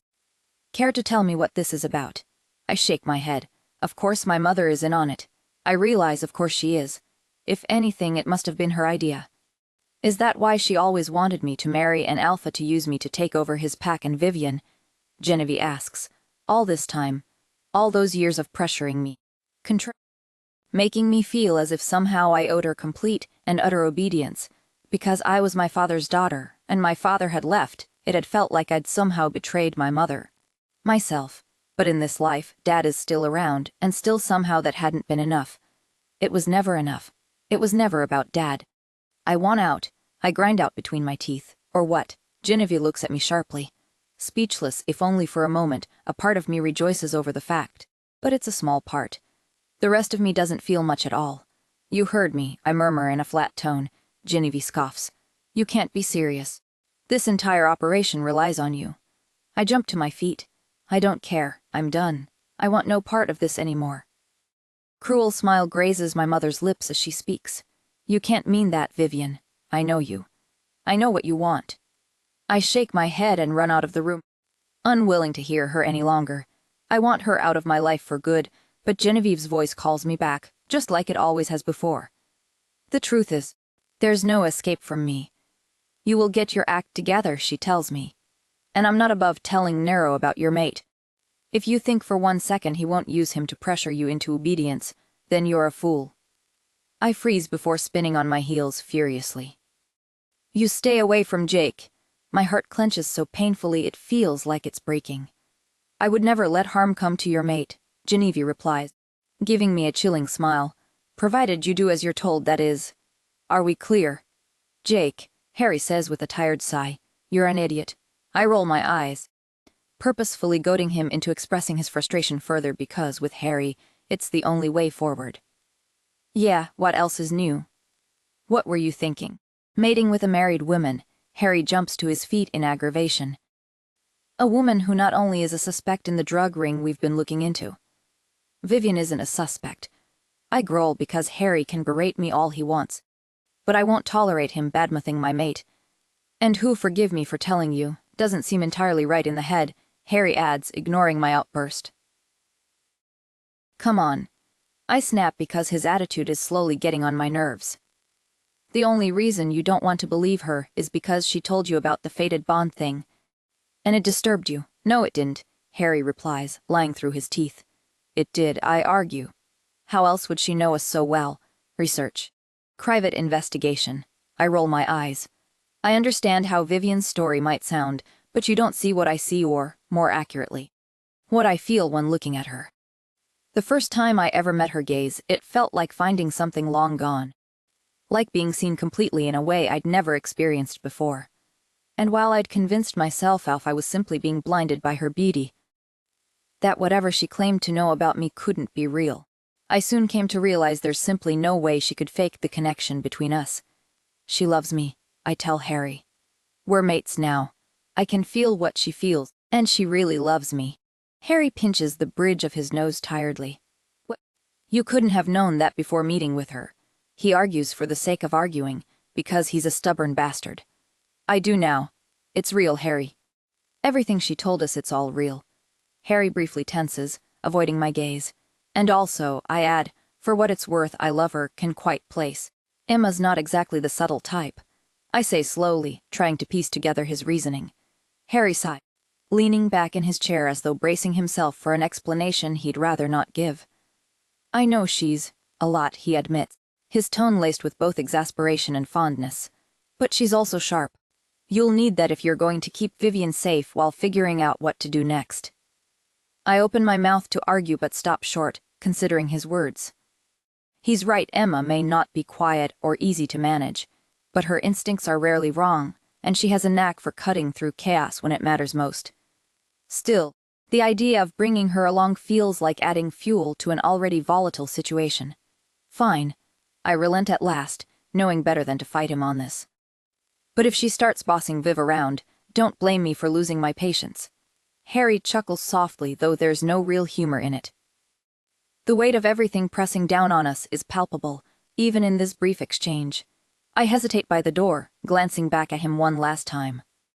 For all his calm exterior, I can see the cracks forming beneath the surface. This isn't just about responsibility, it's about trust, loyalty, and sacrifices neither of us truly wants to make. With a nod, I step out into the hall, leaving Harry alone with his thoughts. Whatever happens next, I know one thing for certain. None of us will emerge from this unchanged. I don't remember ever seeing him wear it. It's not very safe for her here. And I don't think she likes it very much either, but she doesn't have anywhere else to go except when I took her back home. You took her home, I exclaimed before snapping my mouth shut.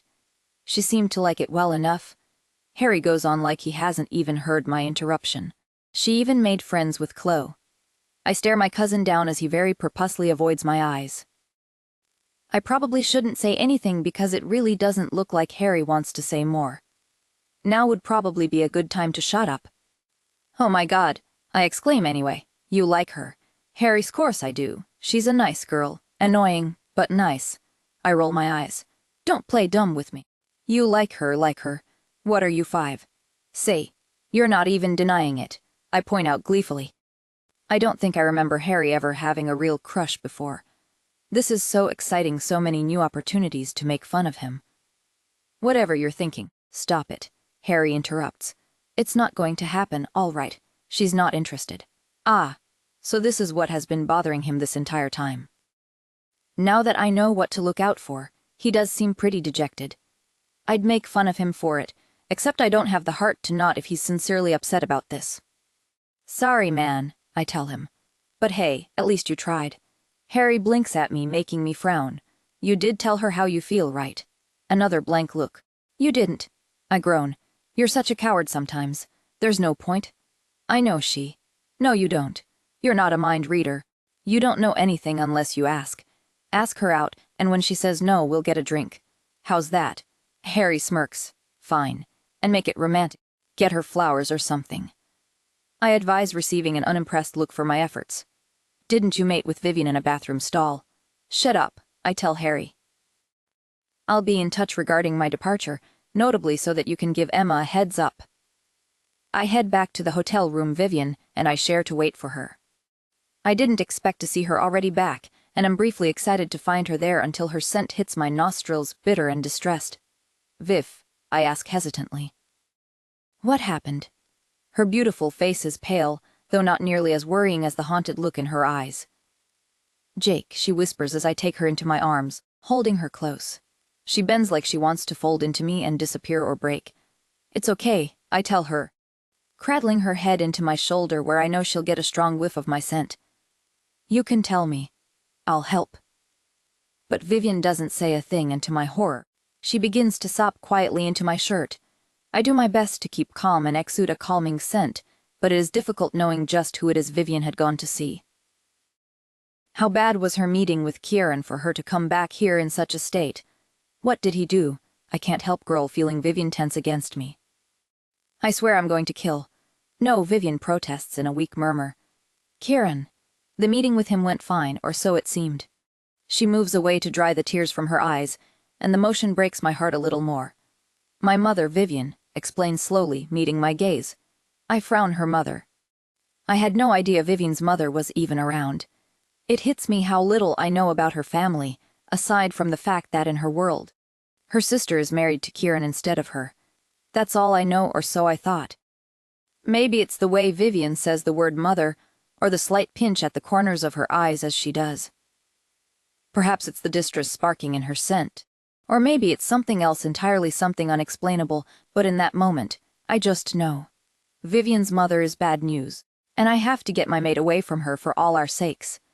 I'm taking you away from her, I tell my mate, cupping her face. Okay, we're leaving. Vivien searches my face, looking lost but not vehemently against the idea, which I take as a good sign. We can't stay here, Vivien. It's too dangerous with everything going on. The serum, Cole, your mother. Why? Vivien starts, hesitating. We need to figure out what's going on. I need to get back home. Why? I interrupt, cradling her face. Why does it have to be us? I can't just go back without gathering as much intel as I could. I need to. And why do you need to go back? Do you even want to? Vivien's eyes widen. She looks like a deer caught in headlights. She squeezes my arms, panic flickering across her features as she ponders what to say. Don't be ridiculous. Of course I do. Tears begin to fall down her cheeks again, and I hate it. I hate seeing her pain, her distress, her confusion when all I want is for her to be happy. It is real, I insist, grabbing her hand and pulling it to my lips to kiss it lightly. I'm real, you're real. Our bond is real. Vivien lowers her eyes. But I don't let her hide. Raising her chin with my free hand, I make her look at me. You said we'd lost our chance in your world, but we have one now here. So how about we just go off into the sunset and let ourselves be happy? I joke, though I'm not really kidding. We can't, Vivien shakes her head. Things aren't how they're supposed to be. This isn't. But I love you. I interrupt, pulling her toward me. Isn't that enough? Vivien's breath hitches, her expression twisting with emotion. There's fear, guilt, and pain crossing her features, but beneath it all there's hope. And love. Okay, she whispers, making my heart skip a beat. The fragile but hopeful look on her face nearly undoes me. Okay, I repeat, a slow smile grazing my lips. Yes, Vivien murmurs, wrapping her arms around my shoulders. Take me away from here, Jake. Please. A few hours later, Vivien is in my arms. Jake holds me close, peppering slow, lingering kisses along my shoulder. He's overjoyed at the prospect of us leaving, and I believe he's relieved that I agreed so easily. His scent is calm and pleased, enveloping me better than any cocoon ever could. If I focus on him, this moment between us feels perfect. I almost forget and begin to relax, bathed in too much love and joy to feel anything else. But I can't let myself forget there's too much at stake here. I'm trapped in a web of lies, and my mother is out to get me or, more importantly, Jake. It was foolish of me to try and rebel against her, knowing just who and what she's connected to. I always knew my mother was dangerous. My wolf would scream at me to be careful whenever she was near, nearly paralyzing me at times. But now it's all the more obvious just how much of a threat she really is. Instead of playing along until an opportunity could present itself for me to outsmart her, I'd fallen right into her trap. The minute she mentioned Jake, I revealed my true colors, showing just how compromised I'd become because of my feelings for him. Mother saw feelings as a weakness one she'd never had a problem exploiting. And now she'll look for a way to use the love I hold for Jake against me, or more importantly, against us. Reluctantly, I pull away from Jake to get into the shower. We're supposed to meet Harry for dinner later, notably so we can decide exactly when Jake and I can leave. Hopefully, the sooner, the better. The way I see it, the best way I can beat my mother now is to escape, lie low, and pray she forgets all about me. It won't be easy, and she's not going to let it happen without a fight. But putting some distance between her and me, between this place and me, seems like the best first step. Jake watches me arrange my hair briefly, an amused though affectionate smile playing on his lips, before he goes to shower himself. There's a small lock of hair that simply won't stay in place on my high bun, no matter how many pins I use or how much hairspray I apply. Will anyone notice it? It's rather small, and it doesn't look too bad, maybe even somewhat stylish. It's just a tiny lock of hair, I tell myself, watching it curl slightly below my ear. A tiny lock of hair that no one will notice. I frown, grab yet another pin, and try to secure the lock of hair with it, only to throw the pin across the room in frustration a moment later. I bury my face in my hands before remembering this might smudge my makeup. Unlike my hair, my makeup is perfect, though perhaps a little more eyeliner would draw attention away from the unfortunate loose lock. You're still going at it, Jake jokes, bending down to graze my neck with his lips. Warmth spreads through me, even more so when our eyes meet. I can't lose him, I tell myself this for what feels like the 100th time now, but nothing rings truer than that at the moment. I can't lose him, not again, not when life or well, my wish, whatever it was, has given us another chance. Jake takes my hand, leading me out of our room. Just like very soon, he'll be leading me away from my old life, from my world. I'm going to leave my entire world behind for him. I don't think it's right, and it probably isn't. But he asked me to, and I know I'll never find the strength to deny him. We walk to a restaurant near the hotel. Jake is talking, and I'm trying to make plans. It's hard to focus, knowing what I know, but I want to. I've waited my entire life for this for him, and I won't let my mother ruin it again. She already did once. I won't give her the chance to take us apart a second time. Harry's already there when we enter the restaurant, but he isn't alone. Emma's with him, pointing at something on his menu. He seems highly entertained. There are faint crinkles at the corners of his eyes, which only appear when he's truly amused. That almost never happens. What? Jake asks, noticing me freeze beside him. What is she doing here? I ask, staring at Emma, who's looking at Harry, who's gazing right back. Oh God, I mutter under my breath. Who? Emma? Jake frowns, clearly puzzled. I thought you liked Emma. She's fine, I reply, forcing the words out while holding back a grimace as her hand briefly brushes Harry's on the table in what feels like an intentional gesture. Well, that's good to hear, Jake says with a smile. Because Harry wants us to bring her along when we go. My head snaps toward him. What? Jake explains, wiggling his brows. He's worried about her staying here, among other things. When my blank stare doesn't falter, he adds, I think he really likes her. I got that, I snap, feeling my world begin to crack beneath me. He doesn't think it'll work out, though, Jake continues obliviously. Apparently, Emma's not too big on the whole pack dynamic thing. She's hoping to leave, start a life of her own. She's saving money to attend some university she got into or something. Is she? I ask quickly, my mind racing through possibilities. Harry and Emma are still looking at each other like no one else exists in the room, and it hits me. I've been a complete fool. How could I forget about Harry and Emma? The moment they get together, everything Jake and I have built will vanish. I somehow left that crucial detail out of all my calculations, even though my happiness hangs in the balance. Can you go order drinks at the bar with Harry? I ask Jake abruptly. I need to speak with Emma alone. There's something I've been meaning to discuss with her. Curiosity flashes across Jake's face. Really? What? I hesitate, knowing full well it's none of his business. But if I don't tell him now, it might blow up later. Look, I sigh. In my world, Emma is mated. With who? I pause, panic rising. Should I just throw out a random name? No, it can't be random. Not with anyone good, I say finally, nausea creeping in. Her mate, he's kind of a jerk. And he lives near home. If she comes back with us, there's a good chance she'll run into him. I'd like to warn her. Make sure she doesn't end up getting back together with him. Jake nods solemnly. That's really good of you, Viv. He smiles teasingly, reaching to pinch my cheek. I hold back another grimace. If Harry's surprised by being sent off with Jake, he doesn't show it. A moment later, it's just Emma and me sitting at the table. She looks slightly intimidated. Emma, I begin, I've been meaning to talk to you. I tell her, giving her the warmest smile I can muster. Emma looks somewhat surprised. You did. Yes, I really am grateful for all you've done for us, you know, pretending to be Harry's girlfriend and all. Oh, I can hear Emma's heartbeat pick up, even amongst all the noise in the restaurant. It's fine, really. I don't mind, she interrupts herself, blushing furiously. I mean, it's no trouble, Emma concludes, scratching her throat. I curse internally. She's obviously flustered. This isn't good. Look, Emma, I don't know what Harry told you, but what we're doing here isn't safe.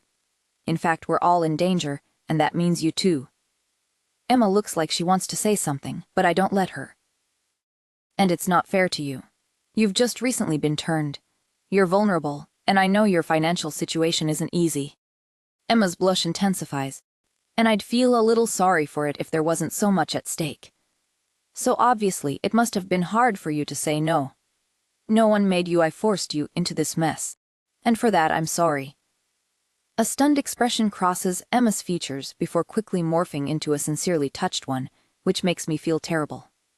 Miss Reeves, that's really kind of you to say, but please call me Vivien. Vivien. Emma gives me a shy smile. I appreciate the sentiment, but really, it's been my pleasure. She pauses again, her flush only darkening. I wisely choose to ignore it. I'd like to help you, I tell her, grabbing onto her hand. Starting with getting you away from this entire mess. Harry mentioned to Jake that you'd like to attend university. I'd like to help you cover the costs as a thank you. Emma looks speechless. Miss Reeves, I mean, Vivien, that is very generous of you. I give her a bright smile, something already feeling lighter within me. That's it. She's going to go live her best life, and that will be that. If I'm not mistaken, a new semester is about to start, I tell her encouragingly. You could go now. In fact, I insist that you do. I don't like the idea of you staying here where it isn't safe. Something uncomfortable flashes across Emma's face, making me still. Did I say something wrong? I must have. She seems hesitant. Right, she says after a while, but I mean, will Harry be okay? You just said so yourself, it isn't safe here. Emma quickly adds, downright scarlet now. Who's going to look after him if I'm not there? Honestly, Emma, it was naive of us to use you as a decoy for him. We'll get someone more competent down here to look after him. But he told me you and Jake will be leaving soon. Emma protests, sounding nervous and uncertain. That means he'll be alone. He won't, I assure her, grabbing onto her hand. I told you You know he's not the type to ask other people for help, Emma says, looking more and more assured. He'll probably try to solve everything himself or something. I want to protest, except it's hard because, well, she's quite right. God, what can I say? I wouldn't want anything to happen to him, you know? Emma says with a tight smile. I think I'd feel better staying for now. Just as Harry's voice cuts through the air, startling both me and Emma so much that we nearly leap out of our seats. He and Jake have returned to the table, settling back into their chairs with curious expressions on their faces. Nothing, Emma blurts out quickly, sounding like a child caught red-handed. Her obvious unease doesn't escape Harry's notice. Are you okay? He asks, his brow furrowing with concern. Of course, I need to pee. Her eyes widen comically as she practically bolts away from the table, leaving Harry staring after her in confusion. Girl stuff, I say hastily when his gaze shifts to me, clearly about to ask for clarification. I need to make a quick phone call. Will you two excuse me? Giving Jake a fleeting smile before rushing outside without waiting for an answer. The stress hits me like a tidal wave once I'm alone, my thoughts spinning wildly. Emma doesn't want to leave Harry. She cares about him. And that somehow feels worse than learning about my mother's involvement in the serum production. If she cares about him, and if Harry truly likes her as Jake claims, then we're days, maybe hours away from them getting together. Even if it takes longer. The reality remains, my bond with Jake now has a time limit. I force myself to breathe deeply, trying to steady my racing mind. It's hard. Everything feels dizzying and chaotic. But I need to think this through carefully, methodically. At all costs, Harry and Emma must be kept apart. If they get together, I lose Jake. Harry won't leave until he stops all serum production permanently, and I don't see how to change his mind. Meanwhile, Emma won't leave because she's worried about him. An idea begins to form, a risky one, but it might work. My thumb hovers over the name on my phone screen. This isn't safe or smart, but neither is letting emotions dictate fate. Harry and Emma aren't fated mates, they're just two strangers thrown together by circumstance. They may feel some attraction, but they aren't right for each other. I can't lose Jake over something so fleeting, not when he's my mate now, not after everything. Boss Cole answers on the first ring. I've been waiting to hear from you, he says smoothly. I glance toward the window where Jake's bright grin greets me from inside. Can you meet me in an hour? I need your help with something. 2 days later, Jake leans against the hotel bar, watching as Harry settles into a seat beside him. So what's this about then? Harry asks, raising an eyebrow suspiciously. I grin, feigning nonchalance. Can a guy buy another guy a drink just for fun? Harry gives me a pointed look. Okay, you got me, I admit with a sigh. I've been meaning to talk to you about something. We order drinks, and I gesture for him to follow me to a quieter corner at the back of the room. Once the bartender leaves us alone, I take a deep breath. It's about Vivien. I begin, unsure how else to start. The conversation was heavy, so I figured I might as well be blunt. Did something happen? Harry asks, sensing my unease. You're still leaving in a couple of days, right? Yeah, we are, I sighed. This isn't exactly about Vivien, more about something she said about your fated mate. Harry visibly tensed, just like both Viv and I knew he willed. At first, I tried to convince her to come with me to speak with Harry directly about what she'd confided, but she insisted it would be better coming from me. Maybe she was right. Look, I began, I get that this is a sensitive topic. It's not, Harry said, taking a long sip of his drink. I followed suit because I thought I was going to need it. But Vivien, said Jake. Harry sent me a sharp look. I don't want to hear about this. All right. Vivien feels really guilty, I told him anyway. We've decided not to fix reality or whatever, you know, to be together.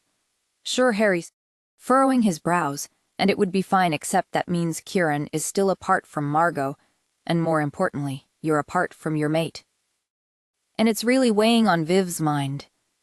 It really had been ever since our dinner with Harry the other night. I'd felt Vivien pulling away, lost in thought and troubled to the point where I'd begun worrying. Yes, things were tense, but to my knowledge, not more than they'd been before. I confronted Viv, who confessed that despite being happy about what we had and wanting very much for reality to stay the way it was so we could remain together, there was still the matter of Harry. Harry, who she cared deeply about, and who she claimed we were sacrificing for our own happiness because in our world, He was mated a fated bond at that, something precious and worth fighting for. Vivien had claimed I hadn't pegged her for a particularly romantic person. But she'd been adamant that Harry's bond was something sacred, and that she would not rest until we'd at least tried to reunite him with his mate.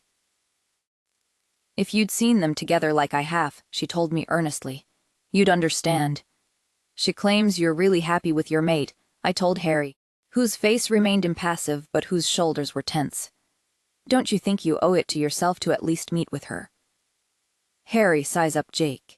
I don't know about that whole alternate reality thing. Why would Vivien lie about this? I asked, feeling a little indignant on her behalf. She's done nothing but be completely transparent with us since the beginning. She's a good person, she genuinely cares for Harry, and most importantly, she's my mate. I'd really appreciate it if you gave her a chance, man. I have given her a... No, you haven't. You keep implying she can't be trusted, that she might be lying. Come on, Harry, she's divorcing Kieran. She made it clear with me. I told you she loves me. I know she does, Harry interrupts, looking somewhat contrite. Then why do you keep doubting her like that? I sigh, finishing the rest of my drink.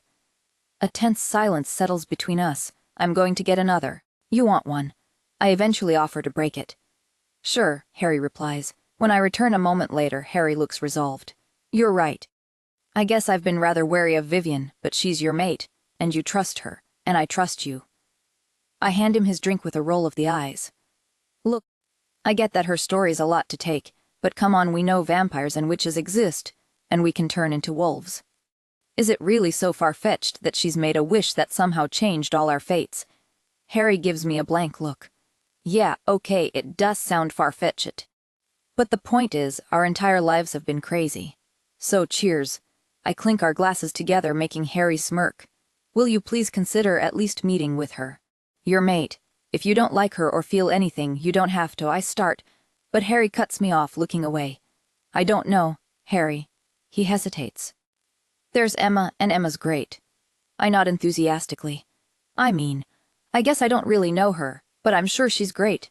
Everything's great around here. So I don't see why Emma wouldn't be great too. Harry should get with Emma, I think, but then Vivien, his mate, is much better than Emma, apparently. Emma's great and all, but I frown, disturbed by the sounds around us, which stretch and warp, turning every background noise strange. Sarah, Carla. I wonder a lot. Who? Harry asks, confused. Your mate. Vivien told me her name, but I can't remember it right now. Our eyes meet, and then we both burst into laughter. It definitely was something with a rah.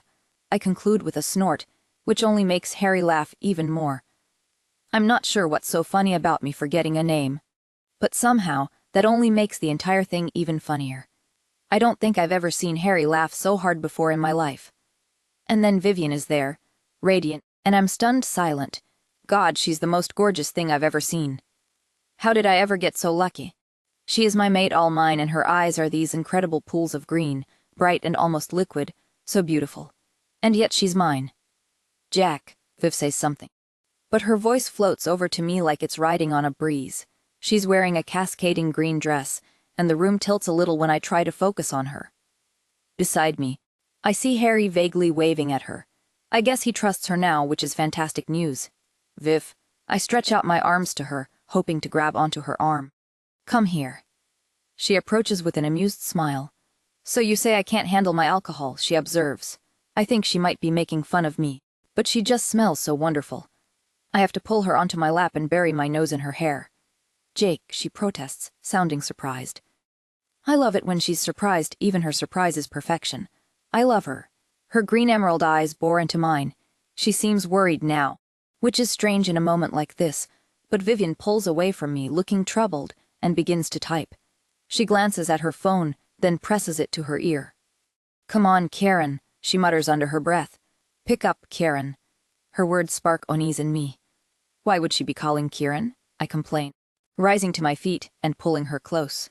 You're mine now. Forget Kieran. She shivers as I graze my teeth lightly over her mating mark. Not now, she protests. But her attention snaps back to the call. Emma, could you get down here? Emma, that name strikes a chord. Emma, I exclaim, turning to Harry. That's the name of your mate, Emma. I remember now. But Harry doesn't seem to hear me.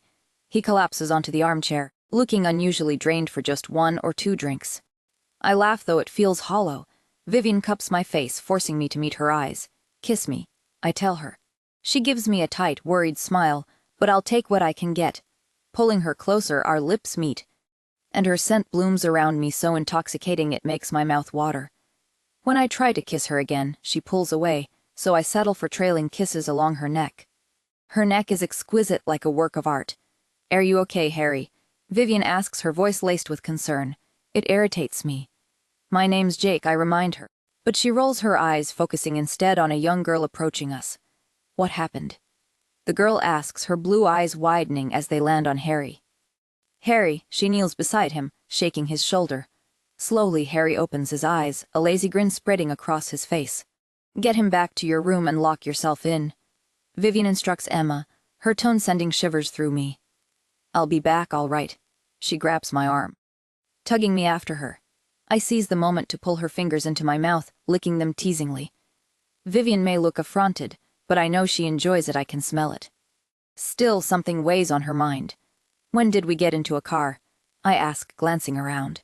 My head rests against Vivien's shoulder, and her fingers combing through my hair feel incredible. Nothing has ever felt this good.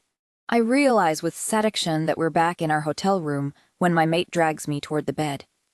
"Get some rest," Vivien says, gently pushing me onto the mattress. Why would I need? The thought drifts off before it fully forms. All I want is to be near her, to show her how much she means to me.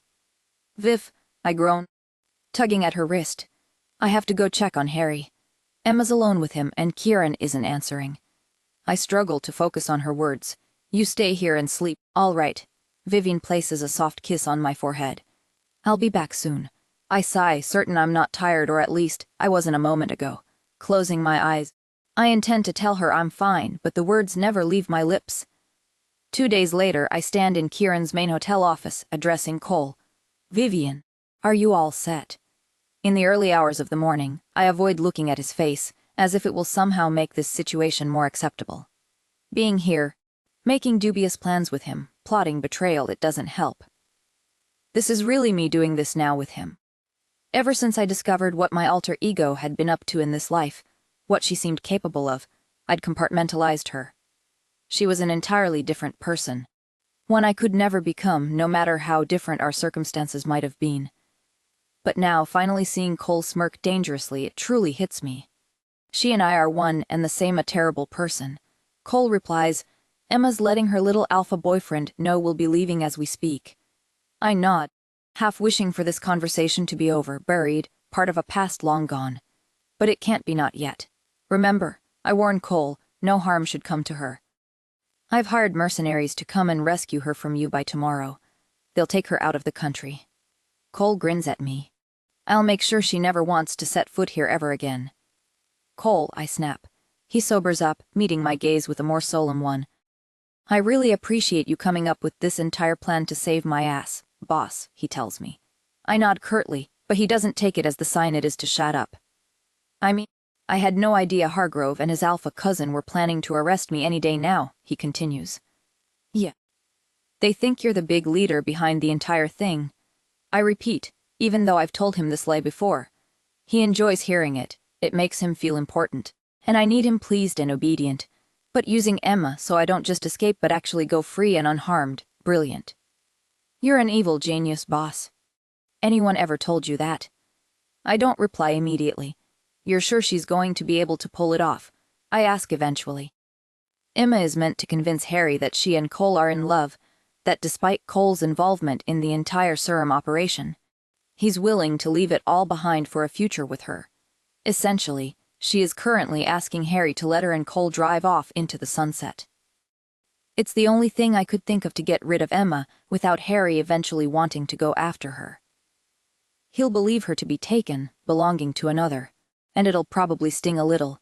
But Harry hasn't known Emma long. He'll get over it quickly, I'm sure. Meanwhile, Emma won't return to Harry because you should have seen her face when I threatened to kill him right under her nose if she didn't convince him to let us leave. Cole snickers before his expression turns mean. Serves her right for thinking herself important enough to hang with alphas. That girl should be kept in her place. I clench my fists under my desk, nails digging deep into my palms while my face stays impassive. It won't be for long, I tell myself. Emma won't stay with him for long. By tomorrow, she won't ever have to see Cole again. She won't be seeing Harry either, but that's the price that must be paid. Don't traumatize her, I tell Cole. Just make sure she keeps far away from Harry. Cole says she was afraid he'd never wake up the other night, what with the sheer amount of vampire venom you had the brigade give him. I give Cole a dark look. Sorry you had to drug your own mate too, boss, Cole quickly adds, looking a little more contrite. He would have been in the way otherwise. I murmur more to myself than to my right-hand man. Though I'd given my people strict instructions not to give Jake even a third of what Harry had been dosed with. I still grimace every time an image of him watching me with trusting eyes while high out of his mind comes to mind. I refuse to even think about what state Harry must have been in. This is all for Jake. I'm doing this for him, for us, because he'd ask me to stay. He just hadn't fully understood what me staying, what us being together really implied. And if I have anything to do with it, he'll never find out. A light knock on my office door interrupts my dark musings. Come in. Emma's face peeks in hesitantly. To her credit, she barely flinches when she notices Cole and me, though I only notice because I know to look for signs of discomfort. Vivien, she greets me with an embarrassed smile. Come in, I encourage, aiming for warmth. She does, though not before giving Cole a brief glance, like she knows to make sure he won't mind. It makes me feel slightly nauseous. Just one day, I remind myself, watching Emma take a couple of steps toward me. Cole must have told you we'll be leaving, she tells me, her expression slightly embarrassed but betraying nothing else. Yep, Cole cuts in. I just came to say goodbye, Emma tells me, and to thank you for everything. I'm torn. On one hand, I'm touched she thought of me and wanted to say goodbye. On the other, well, I'm sure she has enough on her mind now not to notice, but in the future, she might wonder why I'd casually accept her made-up love story with Cole. Emma had once told me she didn't trust him. Right now, she's too busy pretending to be in love with him to suspect me. But later she might think back to this moment and wonder how I could silently accept her change of heart. Could you give us a second? I ask Cole, who frowns but quickly makes his exit. This is risky. What I'm about to do is risky because if Emma crumbles and confesses to the charade, I won't be able to deny knowing anything about it later. I might even be forced to interrupt the entire thing. But if I don't say anything, and she comes to suspect me later for it, she must never try to contact Harry in the future. I can't give her a reason to. Emma, are you sure about this? I ask carefully. I thought you didn't really like Cole. And now you're planning on running away with him. Emma blushes, but to my amazement, she meets my gaze evenly. He thought it was safe for me to hide our relationship. Given the nature of his job, I nod slowly. It must have been hard for you and Cole these last few days, with you having to pretend to date Harry and all. There's a slight twitch in the corner of Emma's lips when I say Harry's name. That's all she gives. Away, no. Don't worry about it, she tells me, as if her concern is somehow for my benefit. I told Cole the truth, he understood. She's a deceptively good liar. For the first time in my life, I realize I had no idea. Back in my old reality, you can still stop this, a little voice whispers, sounding suspiciously like Jake. It's not too late. Except now I'm thinking about Jake, and that is precisely what reminds me how much too late it actually is. To give up now, never again. Are you sure this is what you want? I ask. There's a brief flicker of hesitation in Emma's eyes, and I feel my heart sink at the sight. If she confesses the truth, if she dares ask for my help, could I really deny her? I'm sure, Emma murmurs, staring at her feet. Good luck to you, Vivien. I hope you and your mate are very happy together. The cheerfulness lacing her words feels like a slap, and my reply comes out colder than intended, a brief, meaningless thanks in return. I watch Emma disappear from my office, my life, hopefully forever. It will be to her benefit, though. I plan on ensuring her future from afar, a very happy life, just not one she'll ever share with Harry. That would be asking for too much, and I've never been very generous to begin with. Present time. Jake, Vivien, and I are packing our bags, though it mostly feels as if we're packing our troubles away. With each item tucked in, there's one less thing to worry about. We're heading back to my pack today, and soon all our troubles will be behind us, or at least somewhat. Mostly, I just need some time alone with my mate without worrying about some drug lord coming after us. Is that really too much to ask? The pull to be near her is intense, a physical ache when we're apart. It's a new sensation for me, this deep, almost visceral need for proximity. But every time I look at her, every time I think of our future, I know I've made the right choice. Soon, Vivien will settle her divorce with Kieran.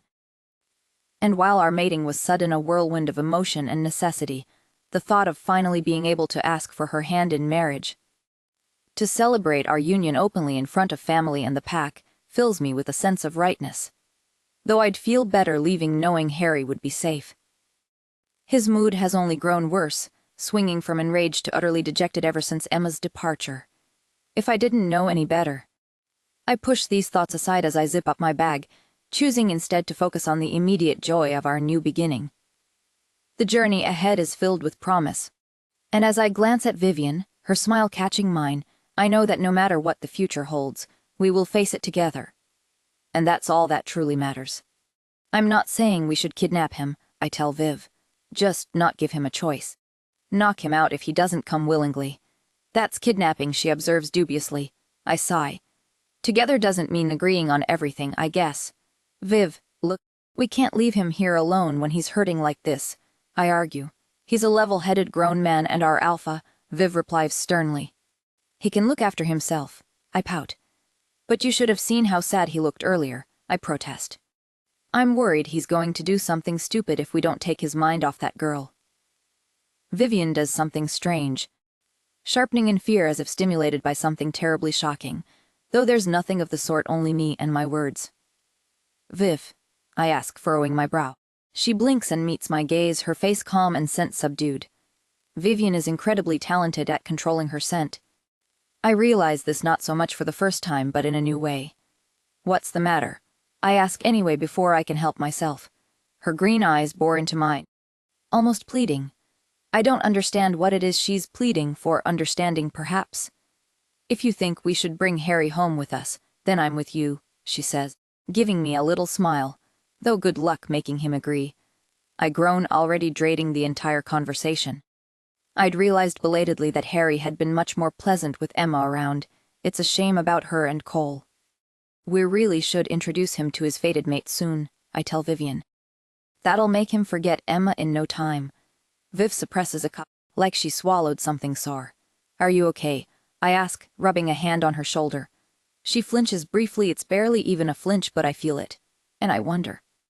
I'm still wondering when I exit our bedroom, heading downstairs to get a car after Harry failed to pick up his phone a couple of times. He is still staying at Kieran's main hotel, while Viv and I have stuck to the one where we'd been mated the night of the gala. Instead, I'm still wondering when I'm riding the elevator to Harry's room, freshly arrived in Kieran's pride and joy, and I'm accosted by a dewy blonde who fidgets for 10 seconds while staring at me before she dares ask, "Sorry to bother you, but you're that alpha's cousin, yes? The one who's been dating Emma." I have no idea who this girl is, but something feels off and I don't like it. That's probably why my next words aren't particularly polite. What do you want? I ask. The girl shifts on her feet, her scent betraying her unease. I think she'd rather be anywhere but here, stuck in an elevator with me. Emma's missing, she says anyway, making me snort. She isn't missing. She's off riding into the sunset with her secret lover Cole. The girl's eyes widen in surprise. What? No, Cole. I explain because she might be worried about Emma. But this girl obviously must not have been as close to her as she thought. Emma hadn't even bothered saying goodbye or telling her the truth about Cole. The blonde's scent turns sour, sickeningly so. What are you talking about? The elevator door opens, but neither of us pays it any mind. The little blonde isn't a very impressive shifter, but the genuineness of her horror is undeniable. Emma and Cole have been dating in secret, I say. The sensation of being a chastised child lingers, though I can't quite place why. Maybe it's the way this girl is looking at me, or rather isn't. No, she says with absolute certainty. Most certainly not. Her conviction unsaddles me. I don't like how sure she sounds. It makes me question myself, and that's not something I do often. My feeble attempt at an explanation falters as she cuts in sharply. Listen to me. Emma would never go anywhere with Cole unless he was threatening her with something. She certainly wouldn't date him ever. Her confidence grates on me. You seem awfully sure of yourself for someone whose friend didn't even bother saying goodbye. But before I can press further, she grabs my arm, her grip tight. Cole turned Emma. He lost control after she refused to leave with him one night. He almost dumped her body when she started shifting. He brought her here to ensure she'd never tell anyone about what happened. So trust me, if Emma has gone anywhere with him, it's sinister against her will. The fabric of a dark blouse slips through my fingers, falling perfectly into place, yet nothing about this moment feels right. I tug on another outfit, adjusting the hem while my reflection stares back dissatisfied.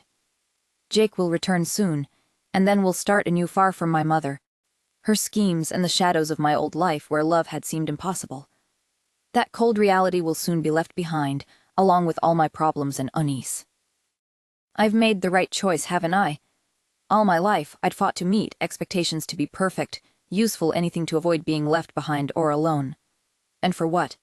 A bitter, lonely existence where I felt trapped, watching others move at a pace so much brighter than mine. No more. From now on, I'm putting myself first. Each garment feels like armor I no longer want but can't shed, the weight of my mother's expectations pressing down on me. Guilt gnaws at me as I recall Emma's resigned expression. The thought tightens the knot of anxiety in my stomach. Nothing fits quite right. Nothing feels quite right. I don't know who I'm supposed to be anymore. The last time I felt this lost was. No, I won't think about it. I seal away the memory, though fragments slip through anyway. Not the moment itself, but what came after. Harry driving us somewhere. Was it the beach? We sat together on the sand, him holding me as I watched the waves. Later, by the cliffs, his hold tightened protectively. He was always such a good friend, the brother I never had. I pull off a pearl necklace, beads scattering across the room. Forcing calm I don't feel, I smooth down the fabric of my dress, staring at my reflection. The reflection staring back at me is poised, though strained. I need to be ready not just in appearance but in spirit. Slipping a light jacket over my shoulders, a semblance of readiness settles over me. Then the shrill ring of a phone shatters the moment, and my heart sinks. Jake is calling. There could be countless reasons, but deep down I know it isn't good news. Emma's been kidnapped, Jake blurts out hurriedly. A torrent of curses threatens to spill from my lips, but I bite them back. Instead I ask, "What do you mean?" "Kidnapped." A friend of hers, Sarah's Cole, terrifies her. We think he must have threatened her with something. In the mirror, my expression crumbles into panic, though my voice remains steady. "It's what I thought too," I manage. But then Jake cuts me off. "Remember, Emma said she and Cole wanted to keep it a secret, that it was all part of their plan." "Cole was the one who turned Emma," Jake interrupts again. "And not because he knew it would stick. He tried to kill her." Behind Jake, I hear Harry muttering sharply, but I tune him out. My mind feels hollow, unable to process his words fully. Someone stares back at me in the mirror, vaguely resembling the person I used to know. What this stranger whispers is barely audible over the blood pounding in my ears. Jake tells me they're going after Emma, that he'll keep me updated, that I shouldn't worry. My breath catches, constricting painfully. Don't worry. How can I not? Cole is loyal. Cole can be trusted with Emma. Cole has harmed her before, but not now. Not when I've specifically told him otherwise. The realization hits harder than a slap. I've been making plans with a man who tried to end Emma's life. Emma, the Alpha's mate, my brother's mate. A perfectly kind girl who's never wronged me. I need to think. But all I can focus on is pinpointing what's so fundamentally broken inside me that this seemed like a reasonable idea. Frustration boiling over, I throw away my jacket, my top, my belt. The shift overtakes me mid-motion, half-dressed, as my wolf demands control. For a brief moment, I let it take over, but almost immediately, my consciousness pushes back, a choking sound ripping through the night, and I force myself to switch back. Pain grounds me. My mother always said shifting wasn't about embracing the wolf's strength, but using the agony and disorientation of transformation as a release, a way to reset. Standing up, I shift again, and again. Panting dizzy, I grab whatever clones I can find and rush out of my room. I know where Emma is, or at least where they say she is. Hopefully, I'll retrieve her myself. Vivien's hands tremble slightly as I ignite the engine. The roar of the car feels muted compared to the storm of thoughts crashing through my head. I know where Cole is supposedly hiding her, a secluded lake house, shrouded in shadows and secrecy. The dense embrace of a forest 2 hours up north, a place he thinks is off the radar. Harry and Jake will find them in no time. There's no doubt about it. Emma will be fine, perhaps they'll even stumble upon her cooking dinner with Cole, sharing laughter. The thought stings for how absurd it is. Emma loathed Cole, and I knew it, though not precisely why. Still, I had set Cole up to intimidate her, bully her into leaving with him for Harry's sake. The drive blurs past my foot heavy on the pedal, the landscape smearing into greens and grays beneath a cloud-covered sky. Every mile closer to the lake house tightens the knot of dread in my stomach. What will I find when I get there? The trees whip by in a frenetic dance as flashes of Emma's face haunt my racing thoughts.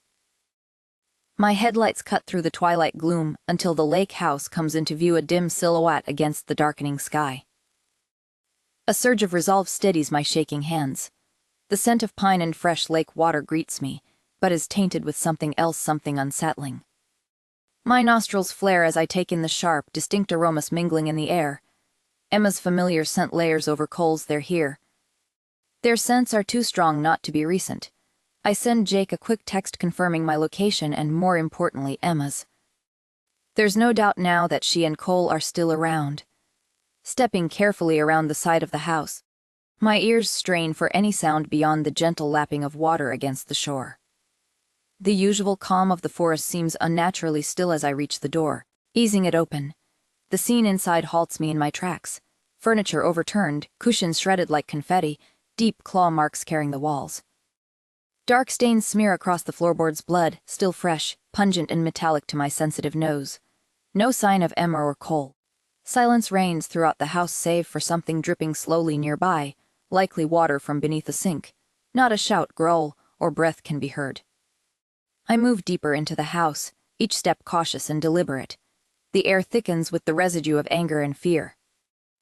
Scent trails lay painfully obvious. Emma's, laced with the sharp tang of terror, leads away from the wreckage of the living room toward the back door, which swings slightly ajar. Outside, the woods beckon with shadowy arms. Emma fled among those trees, no question about it. Her scent is fresh. This wasn't long ago. Cole's scent pulls at me too, strong and sharp, laced with an unnatural acridity. Chemicals mingle with the musk of his wolf form, setting off alarm bells in my head. But I don't have the luxury to listen or even think. The woods grow denser here, moonlight struggling to pierce the canopy above. My heart hammers against my ribcage. A steady drumbeat of dread as the trail twists through the underbrush. Then up ahead, slight movement behind a bush, pale skin against the dark soil. Relief floods me when Emma scrambles to her feet, her face pale but determined. She quickly brings a finger to her lips in an effort to silence my questions. What's happened? I ask anyway, kneeling beside her. The fact that she isn't wearing any clothes confirms what I already suspected. She'd shifted and run from the house as fast as she could. "C took some of the serum," Emma whispers, gripping my arm tightly. I pull her up swiftly, scanning our surroundings. This isn't good. The last time I fought a shifter enhanced by the serum, Clara had been a struggle, and there hadn't even been anyone to protect nearby. Cole is a much stronger wolf, and from what I've heard, a skilled fighter. If he's taken something on top of that, it would be reckless to assume I can overpower him easily. Still, Cole considers me his alpha, and while he may be strong, so am I. If push comes to shove, I can take him. I tell Emma this, dragging her along by the hand. Serum or not, we don't have time for hesitation. But she tugs back, pulling at my arm to get my attention. I heard him talk about an improved version, she says, fear lacing her words. Improved. Does that mean Cole used new blood to perfect the formula? He used Harry's, Emma confesses. I freeze, spinning to look at her shame-filled expression. This is bad. Beyond bad, it's catastrophic. How, I ask, trying to keep my tone steady. No use scaring Emma more than she already is. Cole took some of his blood the other night, she replies. She doesn't need to clarify whose blood she means. When Harry was drugged by my design, I thought I could trust Cole. I'd forbidden him from stealing Harry's blood, but clearly he'd gone rogue. I'm sorry, Emma whispers, squeezing my hand. I tried to stop him. I wince. Guess what goes around comes around. Don't apologize, Emma. It's not your fault. It's to just at mine. Though now isn't the best time to let her know that. I can't lose her trust, not when I need to get her to safety. Especially not when Cole has apparently consumed some of his improved serum, based off Harry's blood. I avoid thinking too hard about what that implies because the mere thought of Cole harnessing even a fraction of Harry's abilities sends a chill through me. The woods seem to close in around us, the shadows growing darker, more menacing, echoing my escalating dread. The cold humidity seeps into my skin like a weight pressing down on me. Shouldn't we shift? Emma suggests. We could run faster. I shake my head. Shifting would only make our scent stronger, which doesn't work in our favor right now. Cole is probably enraged and unpredictable. Stealth is our best option. If we stay calm and move quietly, we stand a better chance of escaping. Emma nods and we begin to move, muddy leaves muffling our steps as best they can. Keep your breathing even and your mind calm, I whisper. Wolves can smell fear from miles away. Emma does her best to obey, and to my surprise, as we weave through the trees, her efforts prove highly effective. She manages to mute her scent so well that even I would struggle to pick up on it if I weren't right beside her. If I weren't so close. It's probably because she doesn't understand what we're up against. I've spent years training side by side with Harry, witnessing his raw power, trying to devise a strategy to counter it. But the only time I ever managed to beat him in a fight, he'd been viciously hungover, and I cheated. What chance do we stand against Cole if he now wields that kind of force corrupted and unchecked? The thought alone is enough to make my heart pound louder in my ears, drowning out the sounds of the forest. Every rustle of leaves, every snap of a twig underfoot feels like Cole could be right behind us. I hate how scared and small that makes me feel. Emma squeezes my hand again. Can she smell my distress? I don't dare ask. The only thing left to do is move to act and not think. I can't linger on the terrible choices I've made or how I've betrayed my mate and brother. I can't think about what it would mean to face a version of Cole unhinged and imbued with Harry's power. I can't think of how Emma, the casualty of my own mistakes, might end up paying the price. All I can do is focus on the warmth of Emma's hand, control my breathing, and take one step forward, then another. We are nearing my car now, only a few minutes left. Foolish hope clings to my chest. Then a low, menacing growl rolls through the trees. My heart plummets to my stomach. Cole bursts from the shadows, a monstrous form of black, bristling fur, eyes glowing malevolent red. He is huge, grotesque, a misshapen nightmare come to life, but mostly the embodiment of all my worst decisions. Run, Emma. The words rip from my throat. There's the rush of snapping bones and stretching sinews as my form shifts, collapsing just as Cole charges. The impact is thunderous, claws slash, teeth flash. I dodge and weave, fueled by a fierce need to protect. But Cole moves with enhanced ferocity, wrought from dark alchemy and fueled by the corrupted essence of Harry's stolen power. I feel my energy waning against his relentless assault. Only through pure, unadulterated focus do I even stand a chance against this unnatural monstrosity. But just like my strength, my focus wanes and shakes, faltering. Don't I deserve this? Isn't the pain of teeth sinking into my leg, the burning sensation clenching my muscles, punishment for my sins? Cole takes advantage. The next thing I know, I'm pinned down, his jaws clamping onto my leg, a vise of pain anchoring me to the ground. I gasp, the world narrowing to the point of his teeth. He's going to rip me apart limb by limb, the need to kill overpowering his every instinct. And then Emma smashes Cole's head with a sharp rock. For a quick second, I'm in awe. I'd forgotten that sometimes the best way to beat a wolf is to not beat one, to think rather than let the wolf and its instincts take over. The greatest of all human strengths, strategic thinking. Blood spreads across his coal gray fur. This might have worked if he hadn't been distorted by the serum. Except he is, and retaliation comes quick, shattering the brief reprieve. The flicker of hope I'd felt was quickly extinguished as Cole's rage surged. Brutal and unrelenting, Emma's scream cut through the night sharp, then abruptly silenced. Her crumpled form lay still on the ground. Rage ignited within me. I launched myself at Cole, finding purchase against his thick hide, driven by one singular resolve: protect Emma, hold Cole at bay until help arrived. But what he had become was relentless, his corrupted strength a horrifying advantage. Each lunge and parry pushed my limits, my muscles screamed with exertion. Every breath a fiery stab in my lungs. Step by painful step, I drove him back, But each minor victory came at a cost. Time was running out. Holding him off was one thing. Defeating him entirely was another. His eyes flickered with cruel delight every time he sensed my faltering energy. My heart pounded as I danced precariously close to the edge of my endurance, steering Cole's lethal attention away from Emma's motionless body. Pain meant nothing to me, and fear had fueled me all my life. It wouldn't break me now. Somewhere in the recesses of my mind, I recalled a childhood story about a little goat who wanted freedom so desperately she chose to face a wolf rather than return home. She fought him all night long, just for a moment longer, until dawn broke and the wolf killed her. I used to think I was the wolf, an invincible being who cared only for the kill, not the sunrise. It feels different now, seeing it pierce the horizon in purple hues beyond the trees, just as Cole overpowered me again. His jaw snapped inches from my face, his breath foul and hot with the scent of dark serum coursing through him. Bracing for the killing blow, a ray of sunlight hit my face, and with it came a blur of gray and white fury that slammed into Cole like a battering ram. The impact threw him off me, sending us both tumbling into a violent tangle of teeth and claws. Jake was here, finally. His form, rippling muscle beneath sleek fur moving with lethal precision. His piercing blue eyes met mine, even in this form, filled with fierce determination and an unspoken promise of protection. In that glance, there was an entire conversation, a tangible manifestation of hope and strength washing over me in waves. Gasping for air, I scrambled to my feet, watching my mate take on the fight. His arrival brought relief so potent it nearly buckled my knees. Through the chaos, I caught sight of Harry in his human form, rushing through the melee. He scooped Emma up securely in his arms and dashed toward safety without a backward glance. I turned back to the fray. Standing shoulder to shoulder with Jake, my resolve hardened. Alone, I could never have beaten Cole, but together, Jake and I stood a chance.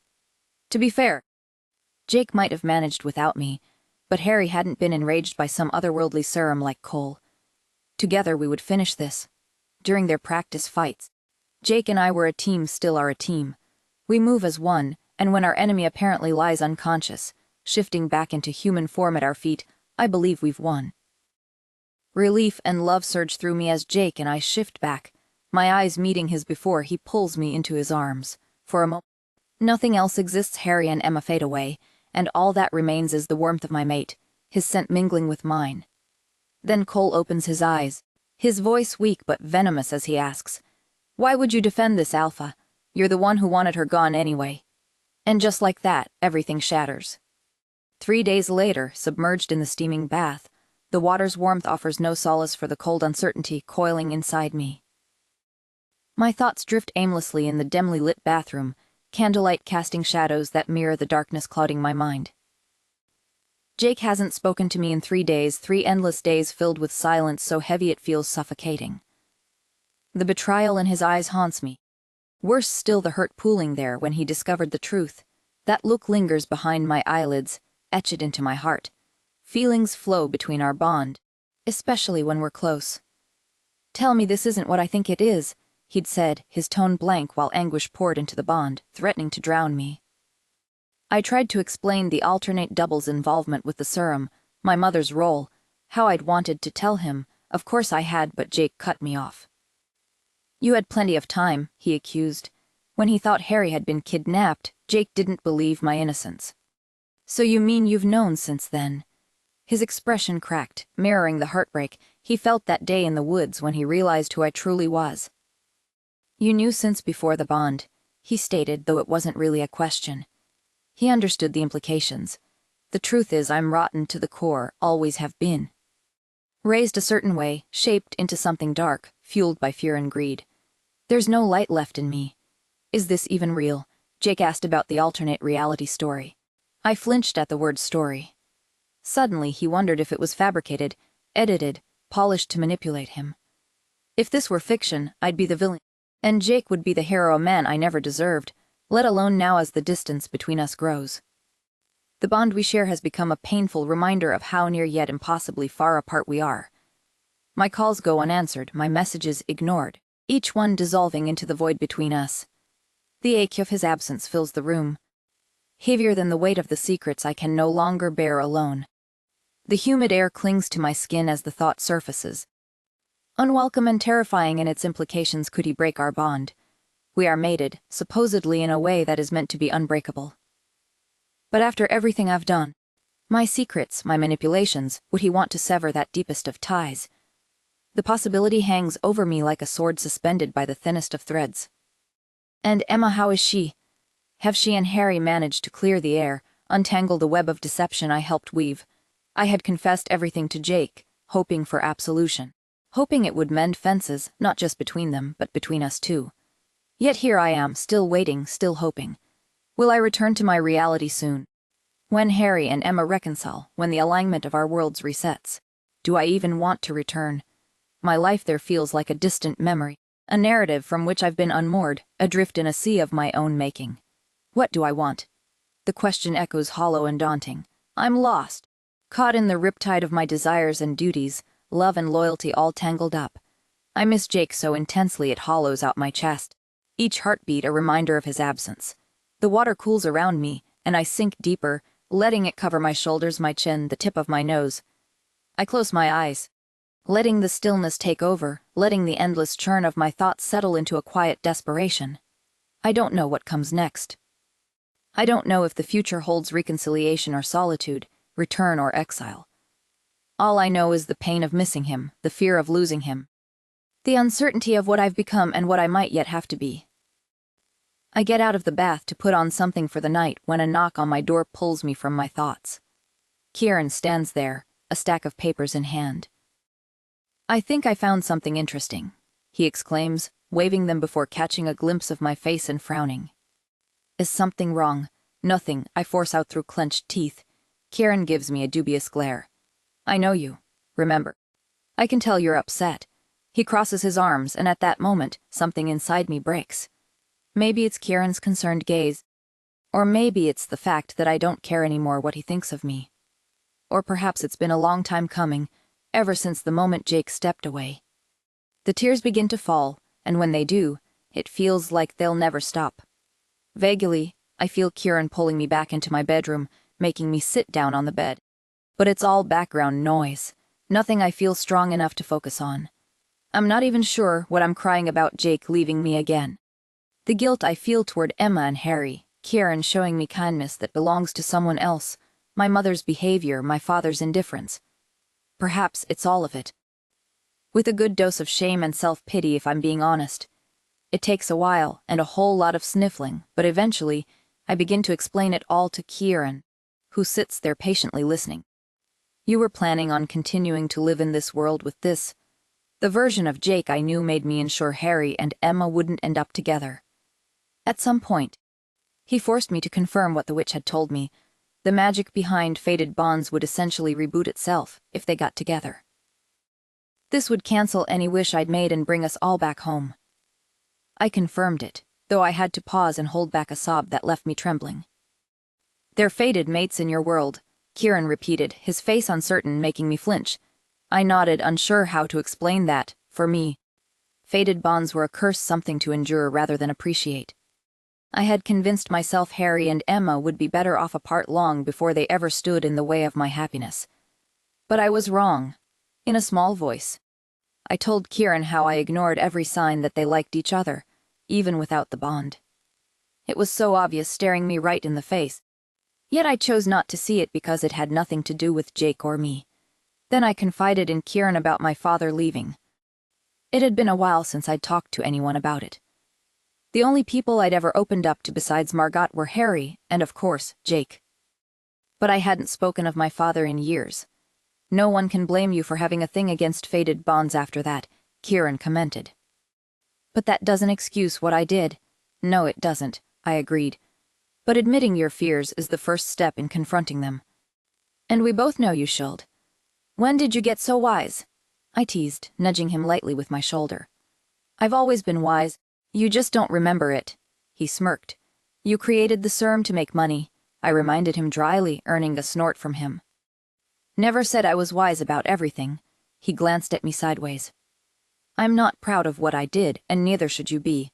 But everybody makes mistakes, Viv." I rolled my eyes. "Jake will never forgive me." "Perhaps not," he admitted. But only you can work on forgiving yourself, and that's more important than Jake's forgiveness. Believe me. I thought about his words for a moment, intellectually. I knew he was right, but it was hard to let myself feel it, to believe it within the confines of my heart. My eyelids burned from crying, and suddenly, I felt utterly drained.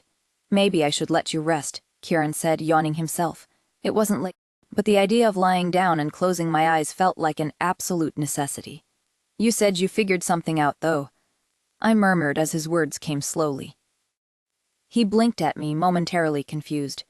My eyes shut involuntarily, and before losing consciousness, I vaguely registered the heavy thud of a body hitting the ground. Kieran. I didn't have the strength to check. When I regained consciousness, the first thing I realized was that I wasn't in the hotel room where I'd fallen asleep. For a brief moment, I wondered if reality had reset itself. But then I found my hands tied behind my back.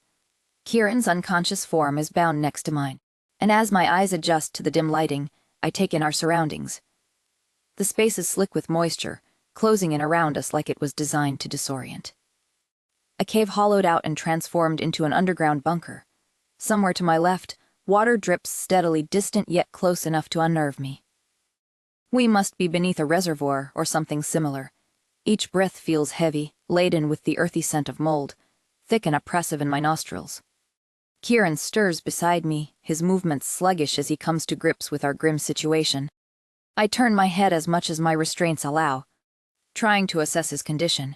His face is drawn, shadows pooling under his closed eyes, his usual composure unraveled by whatever drug or method brought us here.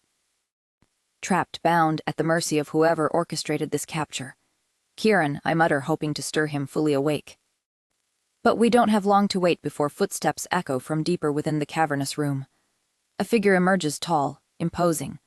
Genevieve steps into the faint light. Every nightmare I've ever had about her personified.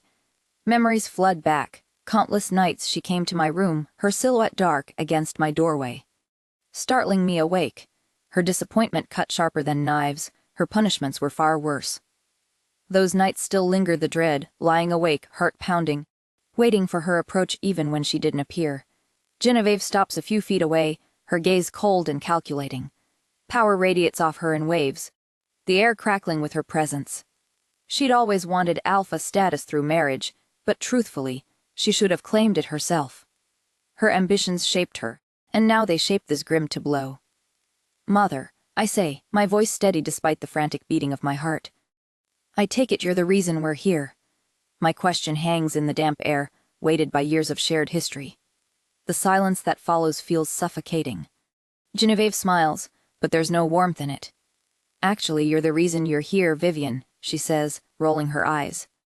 Kids these days always blame their parents for everything. You're a grown woman, you make your own choices. I growl at her words. As if you didn't tell whoever it is you're working with to bring us here.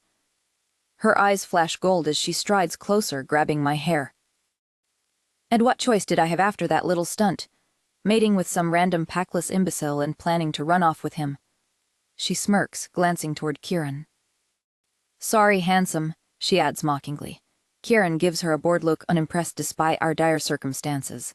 Vivien told me about, just like she told me everything about your upbringing. Linda, my mother, smirks, pretending not to be offended by the Appalachian jab, though I know for a fact that she is. It's all out of my hands now, she tells us after a beat. Prove that you can still be useful to us, both of you, and you'll leave. Come short and you'll die. There'll be nothing I can do. A flicker of something like regret flashes in her eyes, but how genuine that flicker is, I can't really tell. What I do know is that my mother is dead serious, and whatever happens to us next, whether we escape from here in one piece or not, she won't be moving a finger to help. I try to pull on my binds, they're made of heavy metal, and don't seem like they'll give anytime soon. I could try dislocating my wrist, but I doubt I could pull it off without making noise. Suddenly, Genevieve's shoulders tense barely, almost imperceptibly to the untrained eye, but if anyone can spot my mother's tells, it's me. I think we're about to meet Nero, I whisper to Kieran, referring to the boss guy they've been giving all the serum to and who Genevieve works for. Shut your mouth, Genevieve grumbles. We hear his steps before we see him. Though unhurried, They're light so much so that if not for the distinct male scent of a shifter I perceive in the air, I'd assume we were facing a woman. The tall, lean silhouette of a young man, barely a man, a boy who can't possibly be over us, not approaches. Is this a joke? I hear Kieran mutter under his breath. Genevieve shushes him. The boy is handsome, despite the thin immaturity of his face, with wild copper hair and a long nose he'll probably grow into. His posture is nonchalant, but not in the way a teenager's tends to be. There's clearly no pretense in his demeanor. He is a shifter, there's no doubt about it. And yet, I briefly wonder who exactly he's meant to be. He can't possibly be the one running the show here. There's nothing dominant or impressive about his scent. I know authority radiating from him whatsoever. No shifter in their right mind would submit to this kid's authority, and that has nothing to do with age. Harry could make any of his peers shut up with one glance from the age of 10. But there's something else to his scent, something sweet and alluring that makes me feel uneasy. The kid stops in front of us, taps something onto his phone, then plants his eyes on mine. So, he says, sounding bored, you just couldn't control your urges, could you? It's not really a question, more of an observation. The kid turns to Genevieve. I mean, it was to be expected, he says, rolling his eyes. All you shifters ever think about is fighting and mating. Because you're so different, Kieran challenges, his voice full of alpha authority. You're one of us, Genevieve snaps at the boy, but he doesn't flinch, doesn't tense, doesn't even register the intervention. A normal shifter would have at the very least submitted to the obvious stronger wolf in the room, or bared its teeth, shown signs of aggressiveness. You're like Jake, I observe, eyeing the newcomer. Your wolf has no instinct. Vivien, Genevieve snaps, her tone sharp. Green eyes snap to my face. Know your place. The voice cuts through the tension like a blade. Who's he supposed to be? Kieran interrupts again, his tone laced with disdain. Our leader, Litter. Is he even of age? The boy shrugs, taking a step toward me. His gaze is intrigued, a curiosity that quickly morphs into something assessing. And then there is something bottomless in those eyes. Suddenly, I'm not looking at the eyes of a teen, but of something else, something old. Something I don't understand. You made a wish, the kid observes. My breath catches. How does he know about this? Who could have told him about the wish? Leave us, the kid says to my mother, but she protests, her voice trembling. Sir, take the alpha and leave. He's of no consequence. He doesn't wait for a reply before snapping his gaze back to me. All the while, I've been wondering how he may have learned about the witch, how much he knows about me. I felt reality twist itself to your will. He shoves his hands into his pockets, and suddenly, I learn that my alchemist is one Vivien. Not Margot. I blink at him, trying to process what I've just been told. Hurriedly, not only does this teen remember our old reality unlike anyone else I've encountered, making me wonder what ability he has exactly, but he also just confirmed it. So my sister was the one running the show before I'd made the wish. My heart plummets. It makes sense, and if I'm being honest, it's what I'd feared this entire time.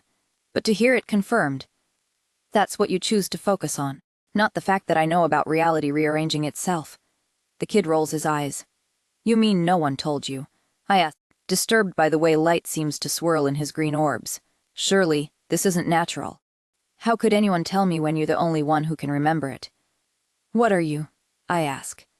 Is your name even narrow? The boy blinks at me, which makes him look impossibly young. My name's Phil, he says, cocking his head. Phil? I echo dubiously. That's what it says on my aid, the boy added. And narrow's your villain name then. I'm no villain, the boy Phil replies. I snort. Really? Remind me, Phil. What is it my sister does for you, exactly? I ask, choosing to focus on what I can understand first. He sighs, taking out his phone again. You know what she does. She doses any alpha who sets foot into one of Kieran's establishments with vampire venom, steals samples of their blood, and turns that into an enhancement drug, which she then delivers to you so you can sell it to random shifters who want to replace their alphas. Phil smirks, walking a little further off. More or less, he says. I tense watching him move, already imagining him coming back with some type of drug or perhaps a torture device. But he just grabs himself a Coke Zero and pulls up a chair to sit in front of me. Why are you staring at me like this? I ask, uncomfortable. Phil shrugs, taking a sip of his drink. I thought you'd be more interesting. But you're just as greedy as the rest of them, aren't you? I'm not sure what he means by that. His face gives nothing away. He is somewhat chatty, but apart from making him talk to buy myself some time, gathering more information seemed impossible. So why not use the serum yourself? You're not an alpha, I can tell. Phil laughs, a boyish sound that makes his youthful face appear even younger. Alphas don't last. Their authority and influence, built blindly on strength, are bound to decline. And most importantly, alphas don't get along with other alphas. He tilts his head, smirking. It's a rather reductive way of looking at things. Your mother would have made a great alpha, and yet here she is, working for me, a dumb kid because she's a woman. Ultimately not nearly as strong as a man. Some packs have female alphas, I argue. Phil waves his hand dismissively. Inconsequential numbers. At the end of the day, these women alphas don't get along either. So you just want everyone to get along. You're the big peacemaker. I need everybody to get along. Phil gives me a crooked smile but adds, but I never said I wanted peace. I'm about to ask him another question when everything happens at once. Something or someone drops from above onto Phil, tumbling with him to the ground. This person's scent hits my nostrils, and I barely have time to recognize him before I see Jake plunging a needle into Phil's neck. His blue gaze snaps to my face, and in that moment, it feels like I can breathe again, not merely exist. Hey Viv, he says simply. You look terrible. A small. Did you just dose me with vampire venom? Phil asks, sounding incredulous. Sure did. Jake pulls on Phil's arm, twisting it behind his back to immobilize him. In that instant, a wave of relief so profound washes over me that it nearly buckles my knees. Jake's presence here, in this moment of peril, is like a sudden burst of fresh air in a suffocating room. Ingenious, Phil admits. Then, without warning, he lets go. Jake releases him immediately, though not without sending Phil a bewildered glance. Phil smiles, a toothy grin revealing 2 white fangs. You're a vampire, I gasp. That's why his smell felt slightly nauseating. All vampires carry a flowery scent underlined with notes of decay. I should have known. But Phil had also been a shifter, a hybrid. Jake grins despite the dire situation we're in. Didn't think those existed. Surprise! Phil replies nonchalantly. And then his hand moves so swiftly, hitting Jake's chest in what seems like a punch. But then I see blood seeping out from the spot where Phil's hand has disappeared, plunged into Jake's very chest, to pull out his heart. It's so abrupt it takes me a second to gasp and another to scream. Jake's body falls onto the ground before me, a stunned expression frozen in time as he begins to bleed out. Do you think when our reality resets itself, he's going to live? A voice says from somewhere close and far away. Probably. It doesn't matter. But it does. It matters to me. Watching Jake there at my feet, motionless because of me, it's all because of me. Oh, don't make that face, Phil sighs. He'll live. You'll see. But when we do go back, keep in mind what I can do to him should you try and cross me. Do take care of yourself, Vivien. Or I don't care. Jake's face isn't pale, not yet, but it is so still. If I'd touched him, would he feel cold? How much time has passed since Phil? I think Phil's left. I don't know. I don't know what they did to Kieran or where my mother is. I don't care. I'm left there alone with Jake, with my mate who is no more. I wonder how I'm still alive. I wonder when someone will come and take Jake away. I'll beg for them to take me too. I'm terrified they'll take him away, and yet I can't look at him anymore. His skin is white now, his scent subdued, altering, decaying. How long has it been? Too long. And then there's a flash of white, and it all disappears. Present time. Vivien. I'm not sure where I am. Everything around me is glowing a blinding white that overwhelms me, leaving the rest of my senses confused by a gaping lack of stimulation. I can't smell, hear, or feel anything. But then my surroundings begin to take shape, morphing slowly like a watercolor painting coming to life into a familiar cream-colored hotel room. The background fragrance from the outside gardens mixes with the woodsy materials of the furniture and the artificial tint of interior perfume. This was my hotel room, the one I'd been assigned at Kieran's hotel the night I'd come to his birthday party, the one Margaret had planned. It seems I'm back where it all started. Reality is resetting itself. Somebody is lying in my bed. I realize this approaching to hover beside it, a woman who I'm stunned to realize is none other than myself. I'm staring at myself, my double, lying in bed with a dazed expression on her face, looking at the ceiling as if it's the most interesting thing in the world. "Get some rest," someone says. Jake. Jake's here, beside my double's bed, alive and well. I reach out for him, but my fingers don't seem to reach him. Instead, they go straight through him, as though he were air. What's going on? "Will you stay?" my double asks him, blindly reaching for the hem of his jacket. "I better not," Jake replies, sounding conflicted. The sight of it tugs at my heart. And then my double opens her eyes, grabs his jacket more tightly, and pulls him toward her, crashing her mouth onto his. I gape at the scene. I had no recollection of it. Jake stills briefly, returning the kiss, his hands hovering over my double's body as if he doesn't dare lower them onto her skin. Until suddenly he does, but only to abruptly pull her away. There's a pained expression on his face. "Stop," he says, pushing my double onto the bed. "We can't." "Why not?" My double slurs, confirming what I thought. Which is that I'd probably been drugged, most likely by Margot, after we'd discovered Seth's body. Jake looks away, muttering something even I can't make out perfectly. It sounds like hell if I know, but it could be other words entirely. He abruptly stands up and flees the room without looking back, leaving my double staring after him with a mixture of confusion and longing etched across her features. The broken-hearted expression on her face is evident despite her obvious effort to stay composed. Vivien Woods, the witch, appears beside my double's bed, earning herself a confused look. "You don't look very well," she observes in a bored tone. I don't think she cares much about how I'm feeling. In fact, I'm pretty sure she leapt at the chance to force me into making a wish. My double whispers something incoherent in response before bursting into tears. "You've been drugged," the witch notes impassively. She awkwardly pats my crying double's shoulder. There, she says. "You can make it all better. Just make a wish, and I'll make all your problems disappear." I grind my teeth in annoyance. Coming to me when I wasn't in my right mind to get what she wanted, she had warned me. But I didn't think she'd stoop so low. The witch leans toward me. "You do have a wish, don't you?" she asks with a small, encouraging smile. I can feel it. My double gives her a blurry look, opens her mouth, and then hesitates. "Go on," the witch presses. "I wish I'd never met him," my double finally mutters. The witch's smile widens. "Jake," my double says sluggishly. "I wish I'd never met Jake." I choke on my next breath. That's what I'd wished for, that I'd never met Jake. How could I ever wish for such a thing? How bitter had I become to think this was a good idea? I wasn't thinking straight when I made this wish. Under the influence of what was probably vampire venom, having fought and been rejected by Jake all in one evening. But still, I don't see how I could have ever thought he was anything but the best thing to ever happen to me. Without him, I'd become my mother's perfect pawn. The villain she'd made me out to be, and at the end of the day it would have been my choice. I'd have chosen to make terrible choices I'd never made because of Jake and the rest of the pack. I know that now. The witch grabs onto my double's hand one more time. "Add my name," she says. "Repeat after me, Eris. I wish I'd never met Jake." I gasp and watch powerlessly as my double blindly repeats after the witch, who raises her hand and begins chanting something that makes glowing symbols appear all around her. Then she snaps her fingers and nothing happens.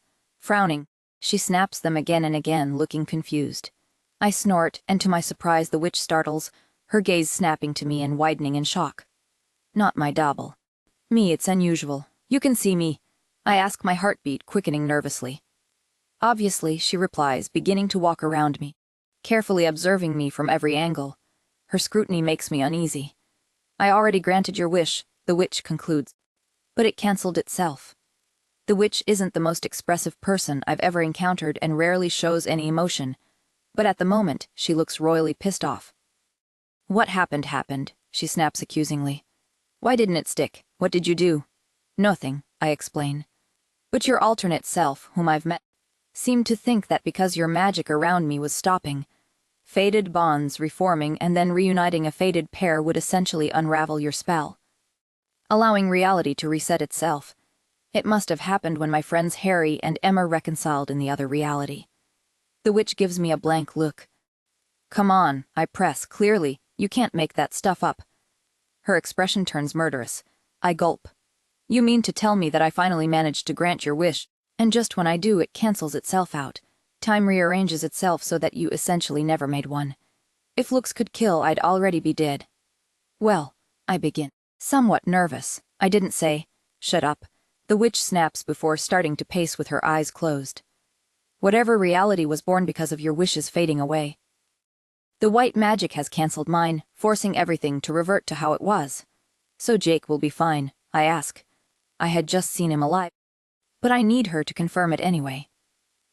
I don't know what happened to him in the alternate reality, but if he was fine before you made your wish, then yes, the witch replies with a shrug. Everything is going back to the way it was. You'll wake up in this body as soon as this conversation is over. I feel dizzy with relief and would have sagged against something if I hadn't been immaterial. The witch, however, looks furious. I'm done chasing after you, Vivien Woods. Make a wish now and be done with it. After all that, it cancelled itself out, and I still need to make one. If anything, I thought I was at least free of this burden. You can be, the witch grinds out. We both can if you make your wish now. I may feel confused and adrift, barely understanding what's going on, but I'm not about to make the same mistake again. I told you, I don't want to make a wish. The witch's eyes begin to glow, but then she takes a breath, stepping closer and adding more calmly. Isn't there one thing from that alternate reality you'd like to keep? Something from there I can give you here. An image of Jake and I bonded and together immediately comes to mind, and the words of the request are seconds away from escaping my lips.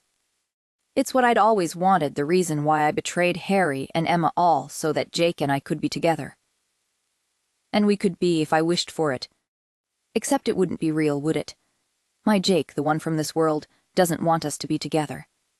And after what I did to the alternate Jake, even if he'd still been alive, you can't give me what I want. I tell you, I say to the witch. There's only one person who can, and I was just reminded earlier that he's against the idea. I tried to kiss Jake when making my wish, but I was rejected once again.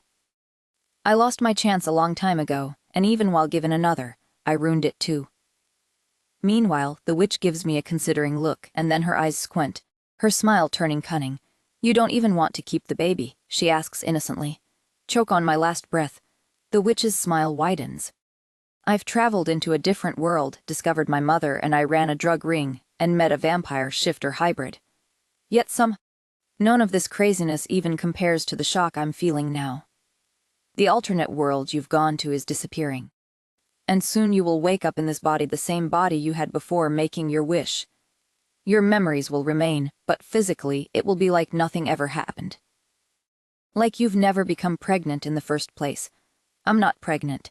I protest weakly, though raising my hand to my abdomen. Yes, you are. Congratulations. I feel like I've just been slapped. Pregnant, but how? I grimace at the thought.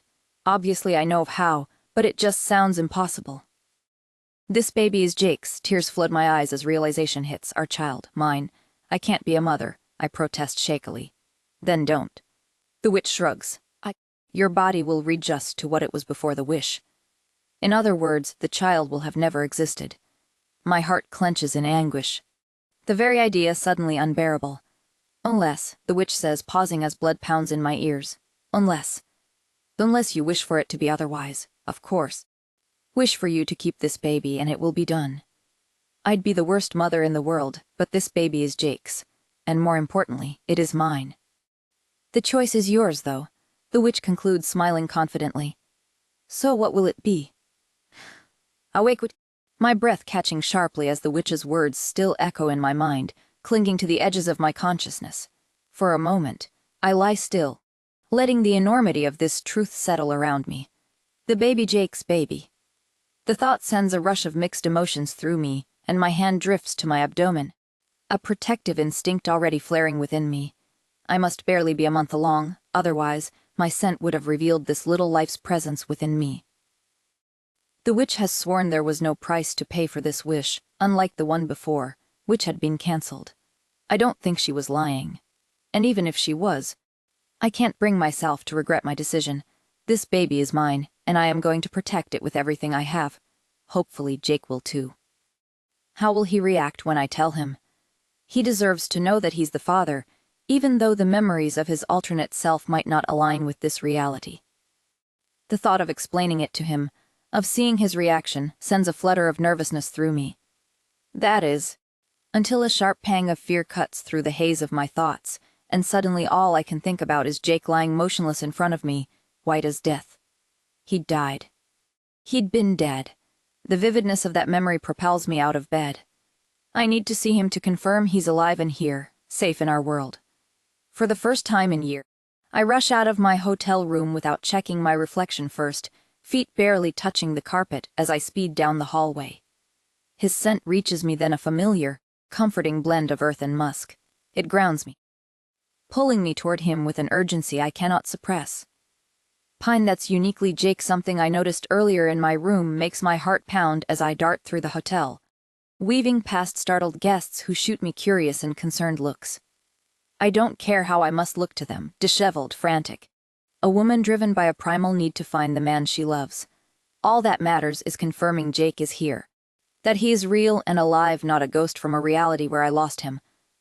My breaths come in quick, sharp gasps as I follow the lingering traces of his scent. Each step fueled by hope and fear, driving me onward until I can see him with my own eyes, hold him and ensure this reality isn't as cruel as the last. His scent lingers behind a door among many others in the long corridor. To any passerby, I might seem strange standing there close to tears, fist frozen midair. I'm terrified to knock. What if he's gone? What if I never get to see or touch him again? Yes, I'd just seen him before speaking with the witch. But that was before my wish had finished canceling itself out, before I made my second wish. Jake could have disappeared in the meantime, leaving me to find him cold and lifeless like he'd been in the alternate reality. The door opens abruptly, revealing Jake's wary expression. "Hey," he says casually, though I can tell it's forced. "You feeling better?" I throw my arms around his shoulders, burying my nose in his neck to breathe in his scent. His body feels warm against mine, his heartbeat steady beneath my ear. "Oh, thank God," I whisper, tears welling in my eyes. "Guess you're still drunk then," Jake mutters, though he makes no effort to pull me off. Reluctantly, I release him because while holding on for hours sounds tempting, we don't have time. "I was never drunk," I explain, stepping back. "I'd been dosed with vampire venom." Jake's eyes widen in shock. "How? By who? Margot?" "Most likely." I push past him into his room without waiting for an invitation. "Your sister drugged me with vampire venom." Jake trails after me, sounding utterly confused. "Margot, your sister did what?" "We don't have a lot of time, so I'll give you the short version," I say sharply. "Seth is dead. I found him earlier. He overdosed on too much vampire venom. They were using his blood to create the serum." "The what?" Jake interrupts. "That's what the enhancement drug is called. Stop interrupting me." I snap, punching his arm lightly. "Kieran initially created this serum to rig the fights he bets on, as you guessed. But an undercover team has been working behind his back to manufacture larger quantities of it and sell it to some shady buyer named Nero. Did you figure all this out while you were high?" Jake cuts in again. "No. While I was trying not to die," I retort. "It sounds to me like I didn't imagine this. I made a wish to the witch, and for the last couple of weeks I've been living in an alternate reality where I'm married to Kieran." Jake's face twists into an unimpressed grimace. "So you had a nice little trip where all your wildest dreams came true then?" He gives me a dark look, rubbing the shoulder I just punched. God, I'd forgotten how contradictory he can be. It's like he interprets everything I say as if it's meant to hurt him, which I realize is exactly what he does. And I used to be the same way, in this world.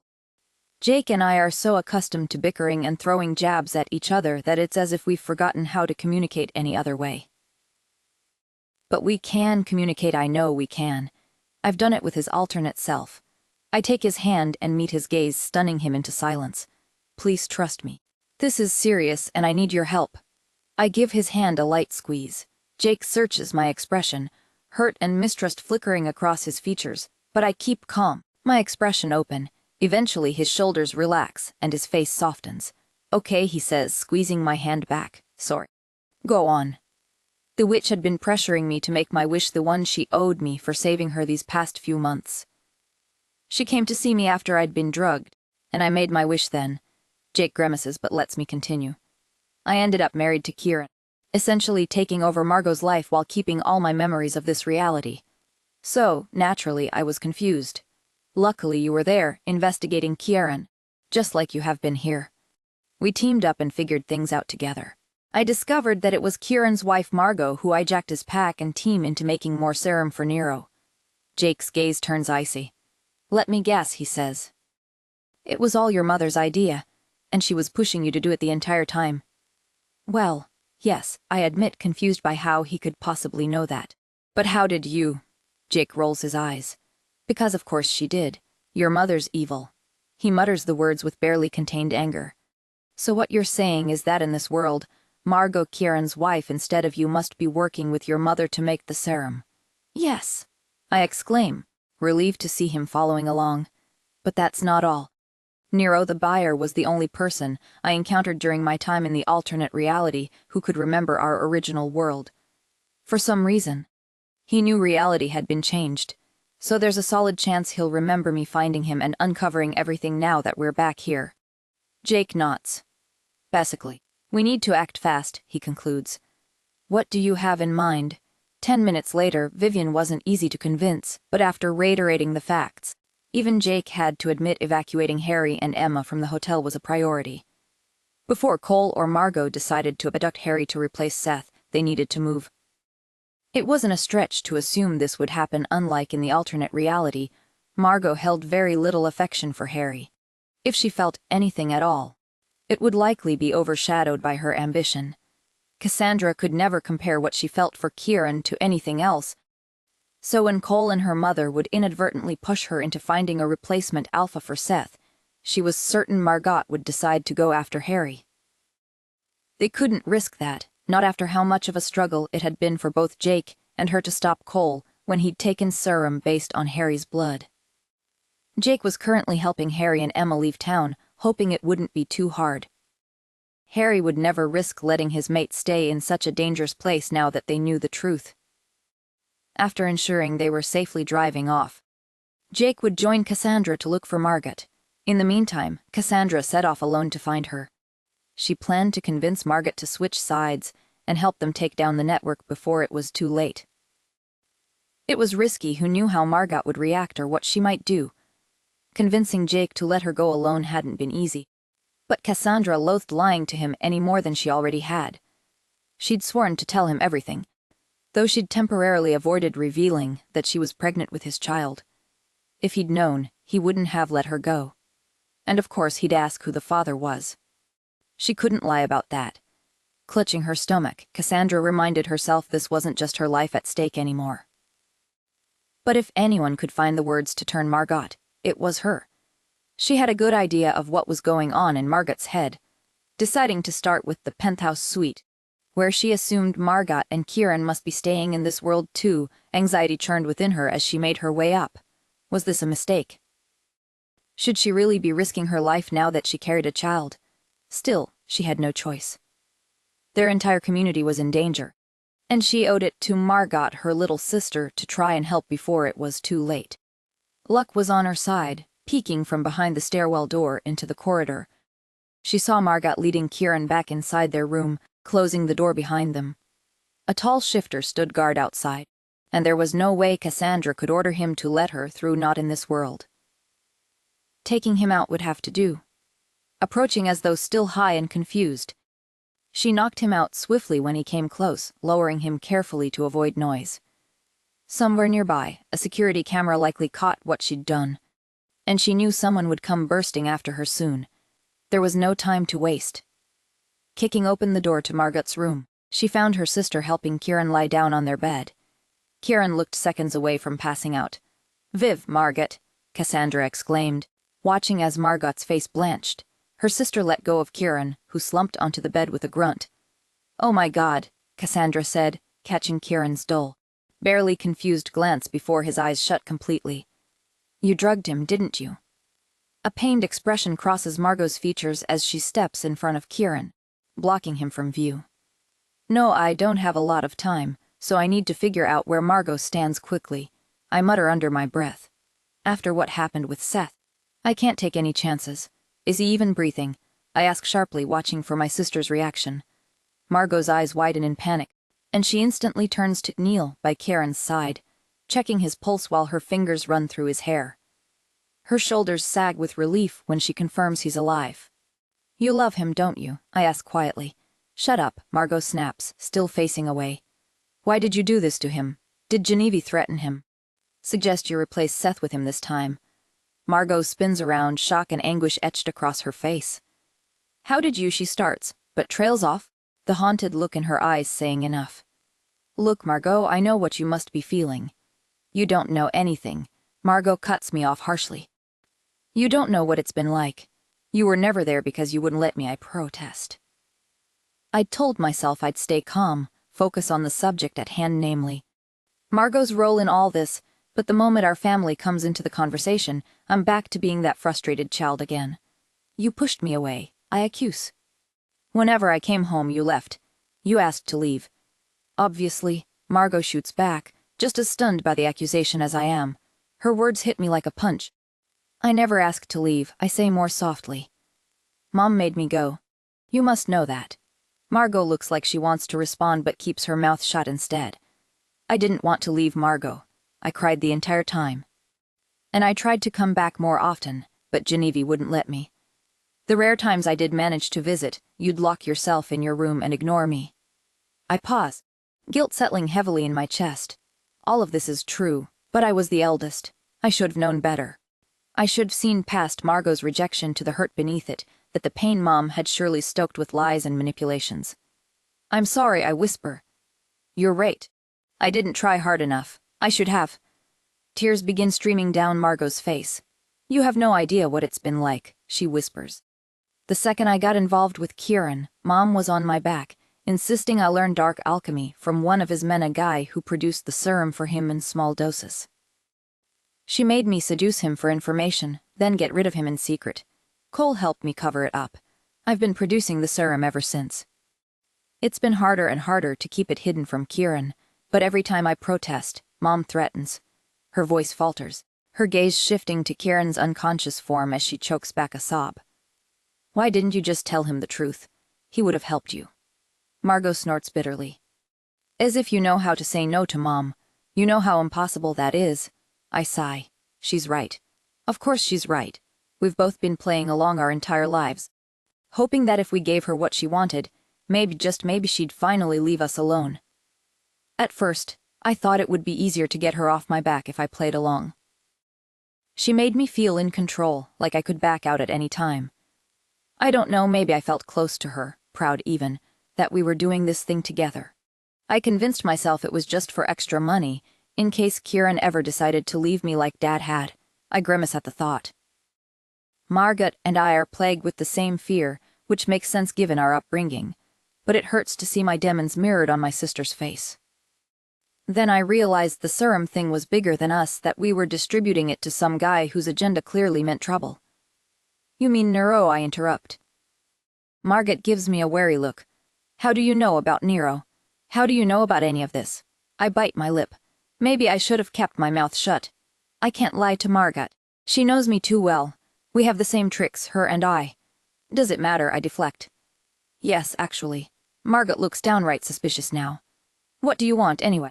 To arrest me? No. I raise my hands in appeasement. I want your help. I need your help. The serum distribution is getting out of control, Margot. We need it to stop. There'll be no stopping this, a voice interrupts. I don't even need to look over my shoulder to know my mother has walked into the room. Not only would I recognize her voice anywhere, but I always feel her eyes on me immediately, my wolf tensing whenever she's near. I don't know what you think you know. Vivien, I say, stepping forward. Everything, I interrupt myself. I know everything, and you're not getting away with this. I step between her and Margot, hoping to shield her like I should have done all these years. I highly doubt that, Genevieve sneers. If you did understand as you claim, then you'd know. Oh, shut up. I don't want to hear another one of your lies or twisted reasoning as to why we should listen to you. You've always been knave, Genevieve snaps back. But unlike you, she continues, Margot understands what must be done. The only thing Margot understands is that should she not comply with your demands, you'll go after her mate. Genevieve rolls her eyes. Her mate means nothing.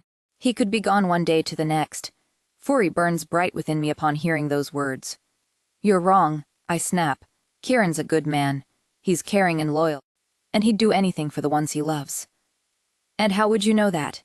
Genevieve smirks, a mean gleam in her eyes. You seem to have quite the intimate knowledge of the man. I freeze. This time, I definitely should have kept my mouth shut. I'm not supposed to know Kieran very well, but from what I just said, it makes it sound like I do, and I do know him. I've come to know him quite intimately. Though if Margot's anything like me, and she's going to hate hearing about it. Come to think of it, Genevieve adds, relentless like a dog with a bone. You two seemed more than well acquainted at the party this evening. Care to explain?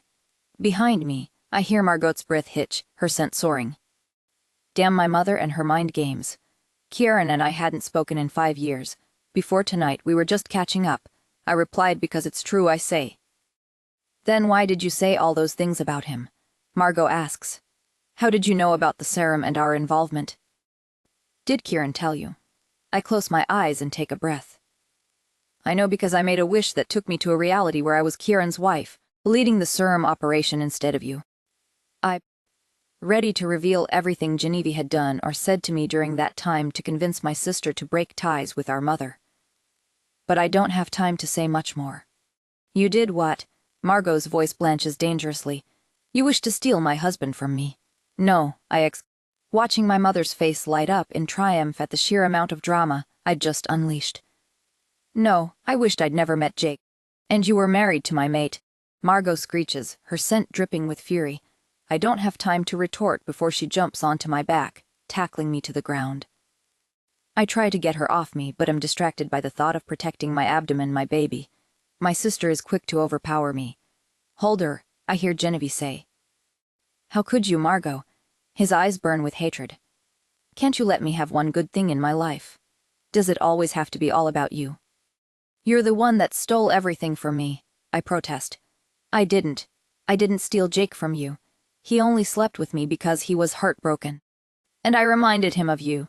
Margot snaps, pushing my shoulders down. There wasn't 1 second of this entire night that had been about me at all. Genevieve comes into view with a needle in hand. I have no doubt about what's inside it. My mind goes blank with panic. Keep her still, she tells Margot, lowering the needle towards my neck. Don't, I protest, rolling my head to the side. Surely this isn't good for the baby. What if it kills it? Stop thrashing. Margot grunts as I struggle against her hold. I feel the needle grazing my neck. I'm pregnant, I exclaim. Don't. You'll hurt the baby. Margot's eyes go wide in shock. I seize the opportunity to throw her off me and onto Genevieve. She's lying, my mother protests, quickly sitting back up. She sends me such a hateful glance I freeze in place for a second. There isn't an ounce of love left in her gaze, not that there's ever been much to begin with. She's a manipulator. You know this, Genevieve says to Margot. She never cared about this family. She was always selfish.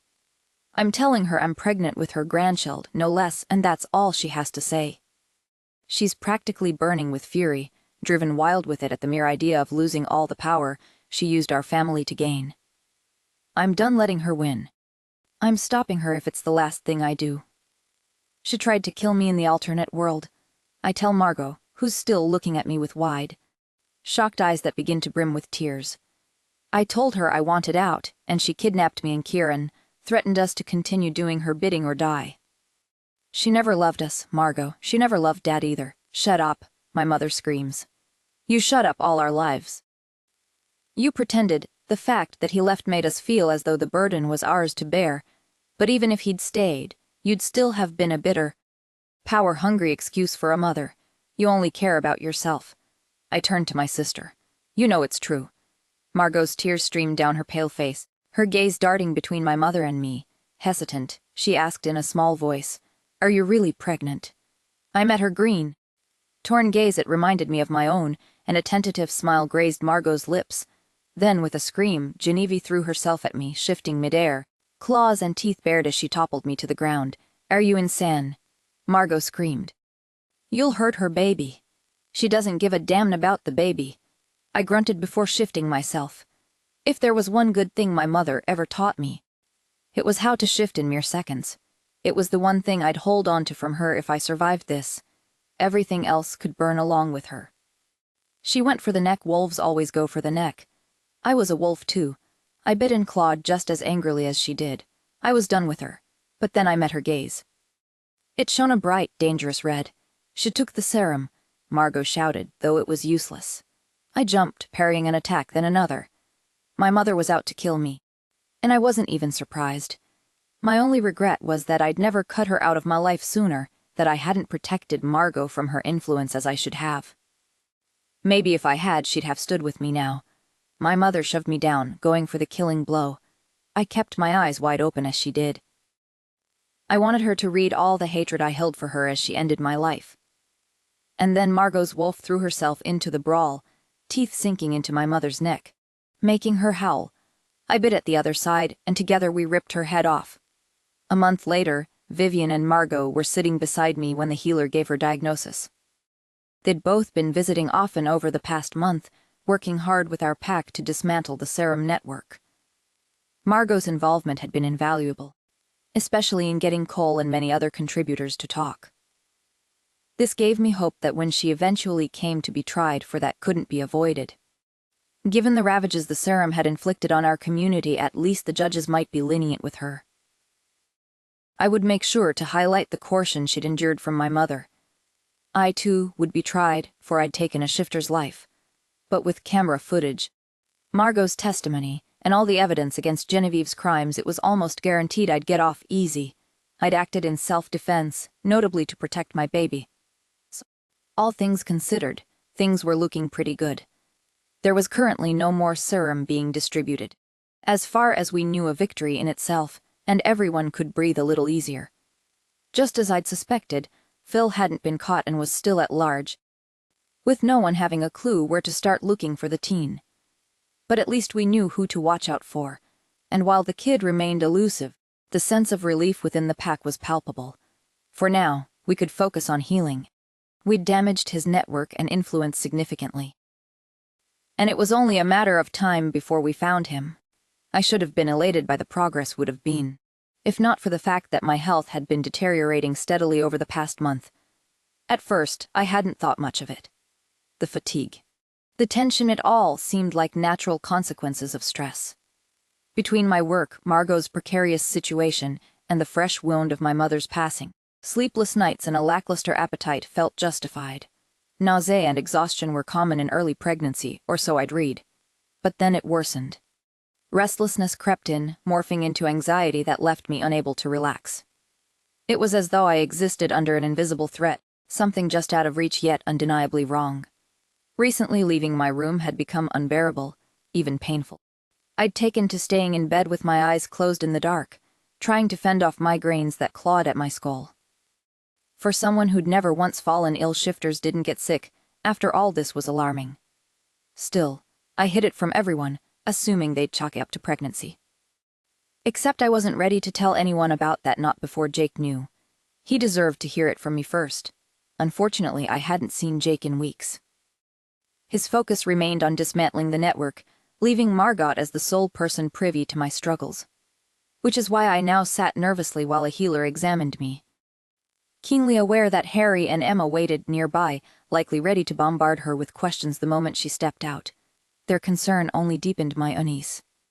They might not remember the alternate reality, but I did the betrayal, the risk to Emma's life because of my mistakes. I didn't deserve their worry. "What's this on your neck?" the healer asked, her fingers brushing against the scar still etched into my skin. My heart stuttered, but I kept my expression neutral. "Our mother attacked her," Margot interjected smoothly. "It must have left a mark." The healer frowned, rubbing the sensitive spot without restraint until I snapped, shoving her hand away with a defensive growl. "Such a scar would have healed by now," she said pointedly, glancing between us. "The confrontation with your mother happened a month ago, did it not?" This, she paused, her gaze sharpening. "This is a mating mark, and quite recent, if I'm not mistaken." Beside me, Margot stiffened, though not nearly as much as I did. "I wonder why you aren't staying close to your mate." "You know, proximity is necessary for the bond to settle, especially now that you're with child." I want to protest, to deny everything she's saying, but all I manage is a weak sob. It's as though all this time it had been waiting to come out, and given the chance, my anguish finally bursts to the surface. She isn't mated, Margot protests weakly, sending me a wary look. Right, Viv? I shake my head, though I'm not sure what my answer is supposed to mean. I guess she's right, I don't have a mate anymore. My mating bond was created in a different world, a bond that has no place in this one. But it seems that doesn't matter to my body. My body, unlike everything else, has remained what it was in the other world because if it hadn't, I would have lost my baby. Only I hadn't considered what that meant, that I might still be bonded, especially since my mate died. I explained. My voice is so low it doesn't seem like anyone hears me until the healer replies. The scar wouldn't look like this if that were true, and neither would you. Your mate is alive. She gives me a kind glance and squeezes my shoulder. I suggest you start spending time together. You'll see you'll feel better in no time. Remember, it will be good for the baby too. You don't want to put too much stress on your body during the pregnancy. She looks like she wants to add something, but Margot cuts in with a blank tone. I'd like a moment alone with my sister. The healer nods somewhat hesitantly. All right. I'll be back in a couple of days to check on your progress. With that, she leaves under Margot's scrutinizing gaze, a gaze she then turns to me, which becomes accusing. Is it Kieran? She asks. At first, I don't even understand what she's talking about. My mind is still reeling from what the healer said. My body thinks it's still bonded with Jake, but in this world, Jake isn't bonded with me. What does that mean for me? For my child? Is my health going to keep declining? Is my child in danger? Did you and Kieran mate while you took my place in the other world? Margot insists, making my heart plummet. I open my mouth to respond, but she doesn't let me reply. Don't answer that, she says, closing her eyes and bracing herself. Not yet. Her scent fills with perceptible distress. Though even without it, I could read her anguish loud and clear on her face. I'll share him with you if I must, she tells me with a small nod. For the baby. Until the baby's born, but then wait. Is he the father? I roll my eyes and sit up to wrap my arms around my sister. That's very kind of you. I tell her with the first smile I've managed in weeks. But Kieran isn't the father or my mate. He's all yours. Against me. I feel Margot sigh in relief. Oh, thank God, she breathes with a short laugh before pushing me off so she can stare me in the eyes. Then why haven't you told Jake yet? I lower my eyes in shame. Who says it's? Shut up. Of course it is, Margot snaps. You have to tell him, Viv. And I would have, if he'd been around at all. Protest, acknowledging all the hurt I've been feeling in his absence, but he hasn't been home in weeks. You'd think he was avoiding it or something. He's definitely avoiding it, Margaret replies, or more like avoiding you. Her words tear through me like a sharp knife, and I feel about to cry again. Look, you're having his baby. You need to start communicating with him, my sister says, not unkindly but firmly. You guys would have made it a long time ago if you had. She's right, I suppose. The major difference in the alternate reality had been that Jake and I weren't wary of each other, unburdened from all the hurt we'd done each other in this world. I don't deserve him, Margaret, I tell my sister. I can't ask him to be mine. Then don't, my sister says. But ask him to be there for his baby. He technically never conceived this baby, I object, heartbeat painfully quick. Perhaps not. But it doesn't change the fact that he'll see it as his. You know he will. I suppose she's right. And I had been meaning to tell Jake. But I hadn't expected to be in a position where I'd need to ask him for anything. I didn't want to force him into anything. However, it now looks like I don't have a choice. I'm going to need to speak with him, and it's going to have to be soon. So I'm left quite dumbfounded to see him bursting into my room, eyes wild and seething with anger. Who is it? He seethes upon entering my room. Who did this to you? Jake stands in the doorway, his formidable presence filling the space with an intensity that makes the air around us feel charged. His face is a mask of barely contained fury, his jaw set tight, and his eyes a stormy blue that usually soothes me but now ignites fear in my heart. The anger rolling off him is palpable, his scent sharp and pungent, a stark indicator of his distress. This emotional maelstrom from Jake affects me deeply, stirring a primal urge to calm him, to soothe whatever has driven him to such a state. My body reacts viscerally. A mix of anxiety and an instinctive need to alleviate his anguish intertwining painfully within me. Jake, was it Kieran? Jake's gaze grows dark and cold, turning me silent. Kieran, I ask confused. It's hard remembering who Kieran is at the moment. I haven't seen, touched, or smelled my mate in weeks, and now he is here. And he isn't holding me or scenting me, and everything is so wrong. I can't think straight. Is he the father? He is, isn't he? A flow of insults pours from Jake's lips, and I want to protest, but my voice breaks as I try to form words. The intense distress I'd been feeling only magnifies as I realize that Jake knows he knows about the pregnancy. But how? How could he know? Horror washes over me. I had wanted to know. I'd needed to be the one to tell him, to explain everything about the child growing within me. But it's all ruined now. I'd been hoping for understanding, and perhaps even joy, despite the complications. The expected startle never comes. There's only Jake's bitter, acrid scent and my own despairing one in return. Is he angry with me? He can't be angry at our baby, can he? But the way he's acting, this isn't how it was supposed to be. He was supposed to want to protect us. A wave of panic runs through me. It feels as though he's rejecting not just the situation but us, me and our unborn child. All the anguish and loneliness I'd felt this past month in light of his absence is nothing compared to the crushing weight I feel now. Tears begin to overflow, cascading down my cheeks in uncontrollable sobs. Jake's eyes widen in surprise, though I have trouble seeing it clearly through the tears. Then he curses again, and his expression shifts from shock to sorrow. "Vivien, no, I didn't mean," he stammers quickly, closing the distance between us. His hand hesitates for a moment before gently landing on my shoulder. His touch is tentative but filled with a burgeoning concern. I can't hold back any longer. I need him to touch me, to hold me. I throw myself into his arms and Jake catches me, his body stiff with surprise for a brief moment before he wraps his arms around me, pulling me close.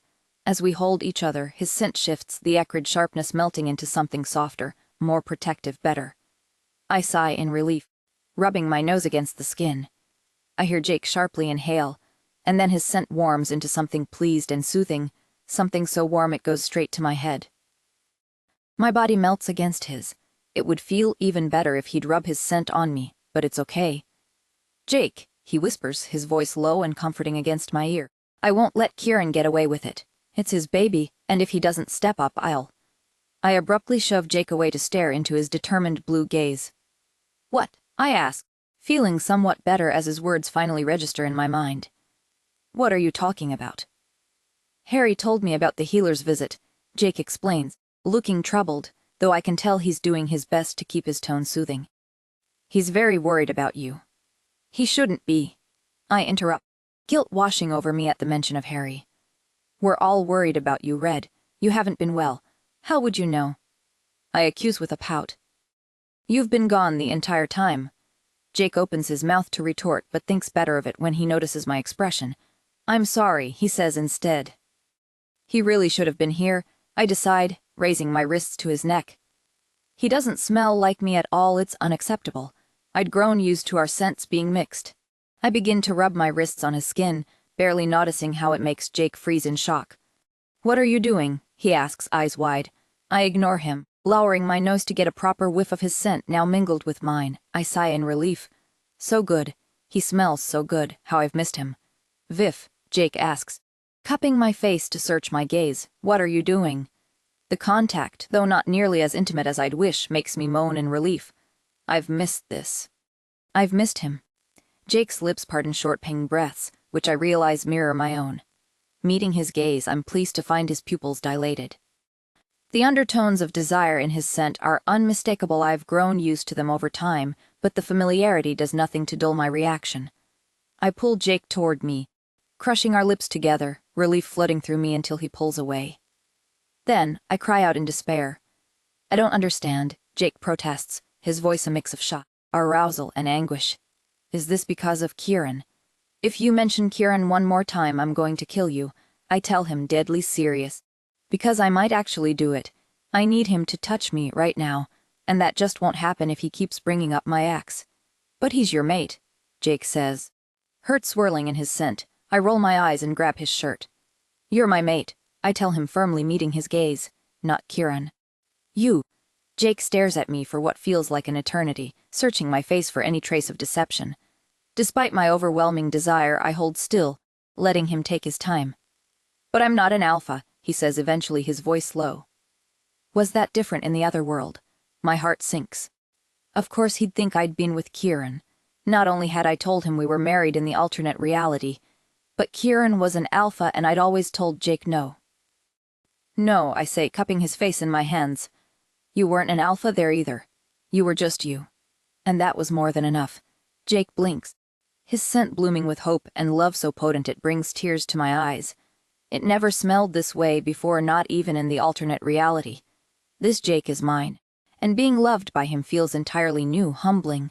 The baby, Jake chokes on the words, overcome with emotion. The baby is yours, Though nerves flutter in my chest again. I told myself I wouldn't need Jake to step in, that I could handle everything on my own. Maybe I could have, but, well, this is my baby. Jake, I whisper awestruck. He grabs my hand which had been resting on my stomach and squeezes it, but then he freezes. Wait, so you're telling me we finally slept together, and I don't remember it? He looks utterly dejected. I can't help but laugh. We could fix that, I suggest innocently. Create new memories. Oh, we're definitely making new memories, Jake says solemnly before pulling me into another kiss. I'm not sure if it's the hormones or the fact that this Jake fully remembers me now. But somehow these new memories turn out even better than the old ones. 6 months later, the pack house buzzes with laughter and soft murmurs of conversation as I step into my baby shower. Expertly organized by my sister Margot, the room is beautifully adorned with pastel-colored balloons and streamers fluttering gently from the ceiling. It may not be as glamorous or luxurious as Kieran's hotels, but it's better filled with love. Tables are laden with gifts wrapped in shiny, delicate paper ribbons, and vases of fresh flowers scatter sweet fragrances throughout the air. It's a vision of joy and celebration, each detail meticulously planned to create a welcoming and festive atmosphere. Among the guests are the female members of our pack, including Chlui, whose laughter rings clear and joyous above the gentle hum of the gathering, and Rose, her sister-in-law. As I mingle, accepting warm hugs and well wishes, my mind drifts to what it would have been like if my mother were here.